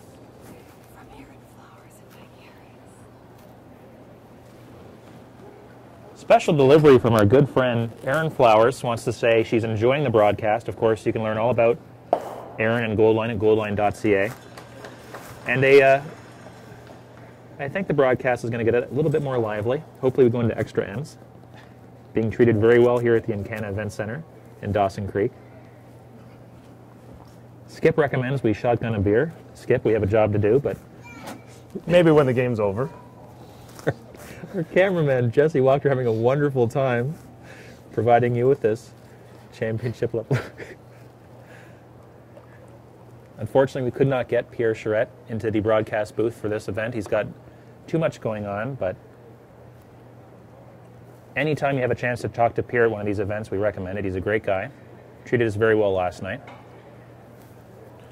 We had a question earlier if we were going to be able to get the winning skip on camera with an interview later. You know what? Check out GrandSlamOfCurling.com later on this evening. We'll likely get a little story on the game after we're concluded. Just due to our technical limitations, we're not likely to get them right away after the game, but check out the videos in on our front page. We'll send Jerry down with the camera crew. He's our roving reporter. I recommend checking it out because after a few beers, who knows what Jerry will ask them. Braden Mikowski saying that Jerry Gertz has my vote for the best hair in the league. If I'm not mistaken, Mr. Mikowski was at the Players' Championship last year, is that right? Muscowie. Well, pardon me, Mr. Muscowie. Yes, Braden qualified for the quarterfinals last year, it's Players' Championship, after something like a 1,400-kilometer road trip to get to Grand Prairie. And speaking of videos, I know we have that up on the GrandSlamOfCurling.com. Great video interview with that team when they made that incredible trek to come in. I believe they got a victory or two at the Players' Championship, if I'm not mistaken. Yeah, they qualified for the quarterfinals. Good for them. Took home a cool $7,000. Great result for the last year's Canadian Junior Champions.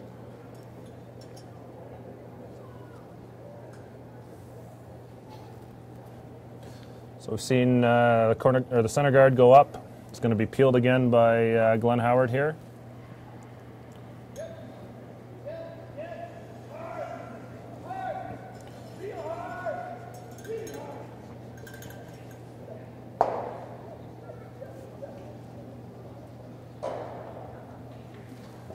A good shot by Glenn Howard. That rock shouldn't come into play.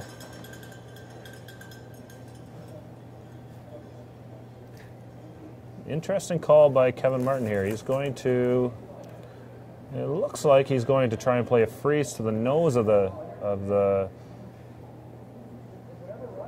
bit of a debate going on. Yeah. He put the broom down and took off, and he stopped halfway down the sheet.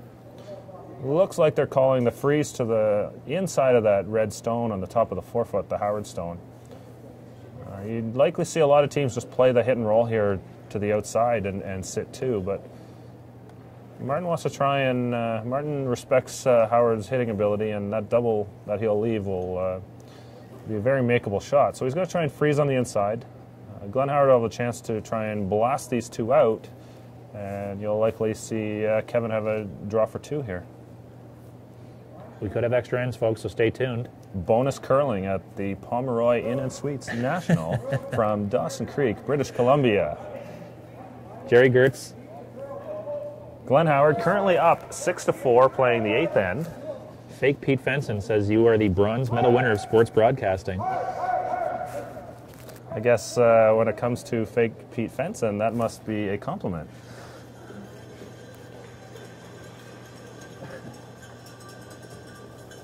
because bronze is gold.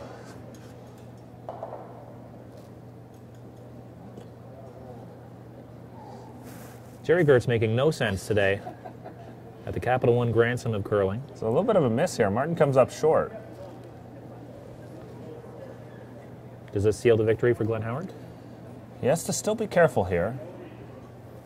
You're likely going to see him play a hit on second shot. The key is where he leaves the shooter. You know, there's two options. Glenn can hit and roll over maybe a foot or so, making the double a little bit more difficult. The other option is he can try and roll underneath the rock on the top of the 12-foot. The only risk you have of rolling underneath is over-curling everything and not removing any of the yellow stones, you know, making it possible for Martin to make a shot for the win on his last one. So they're going to probably play it safe here. You know, a nose hit is going to make it tough for Martin to make a double.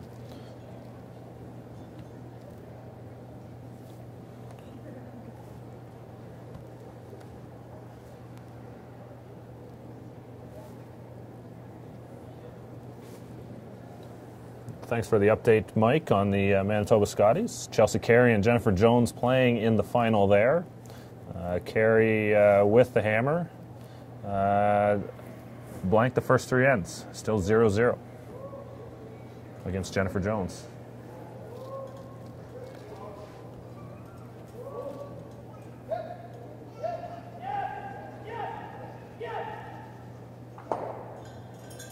A little hit and roll here. Rolls over about 6 inches. Looks like Martin, he can't play the slash double here because he'll lose his shooter and only score a single point. He's going to have to play that little tick bang, the thin double here to get his 2.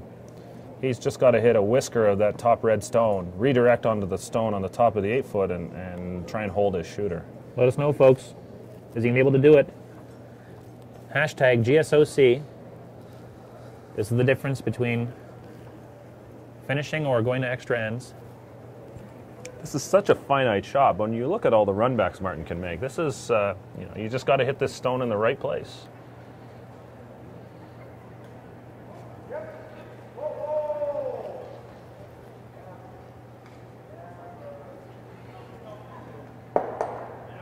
Just hits a little too thick.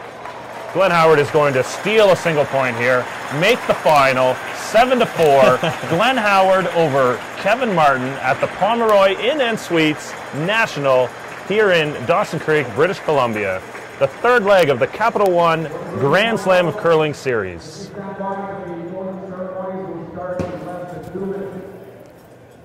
Folks, in less than 2 minutes, the closing ceremonies.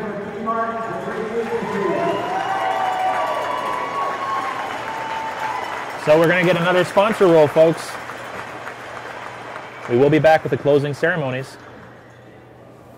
But right now we want to thank some of our great friends who've helped bring you this championship curling. Capital One, what's in your wallet? Capital One has so many great programs to support curling.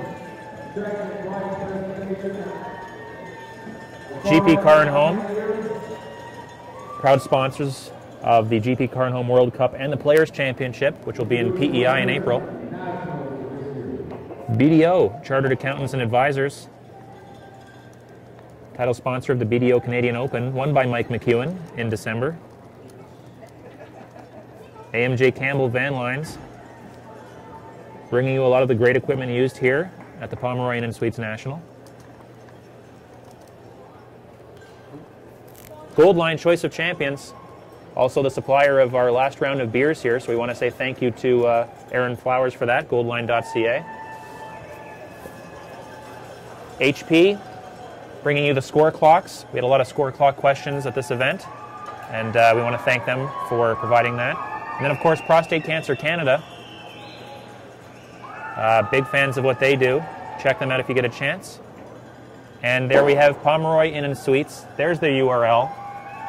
We've been staying at the Pomeroy and having a great time. They've always treated us very well. A couple of curlers walking through the shot there. Benny Hebe's going to go through twice.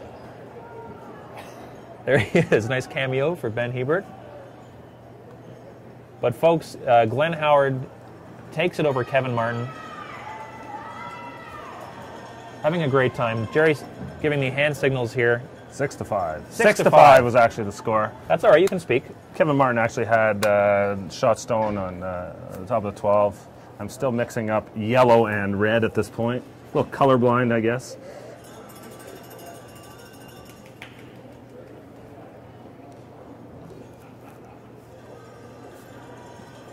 Well, thank you, folks, for sticking with us here. We hope you enjoyed the broadcast. If you use the hashtag GSOC on Twitter, then we did our best to read out some of your tweets. We had some great ones from Mike McEwen, Mark Nichols, Colin Hodgson, and, of course, a lot of great curling fans from around the world. And, Jerry, thank you so much for this. I know you and I have sparred a few times this weekend, but... it's been a lot of fun, Matt. You've been great. And do us a favor, one final plug for your wonderful curling statistic sites. Curlingzone.com, everything curling, and worldcurlingtour.com, where you find these guys playing all year long. Folks, we're going to bring you now the closing ceremonies, but thank you so much for being here. My name is Matt Kelly. This is, of course, Jerry Gertz, and we hope to continue doing this in the future. We'll let you know.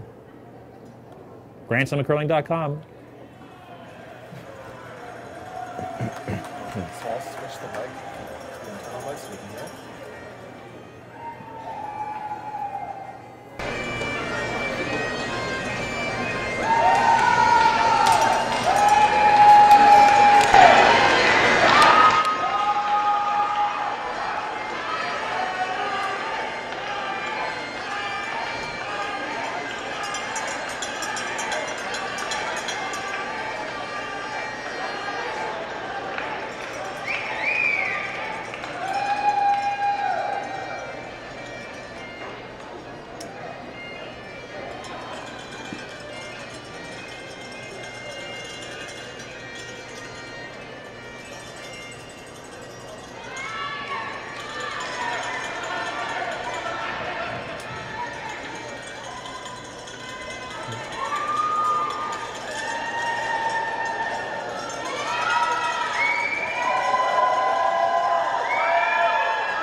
Congratulations to the two finalists of the Pomeroy Inn Suites here in Dawson Creek.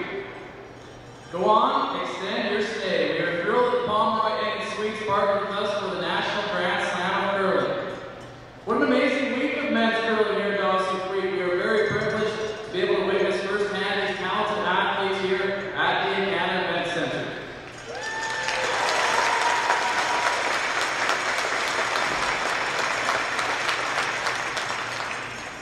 We want to thank all the teams, the incredible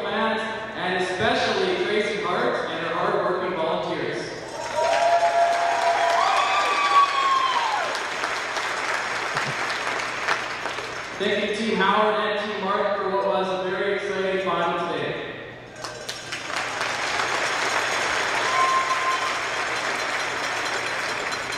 Jennifer Howard, Director of Marketing and Capital One, will now present the trophy and check to Team Howard.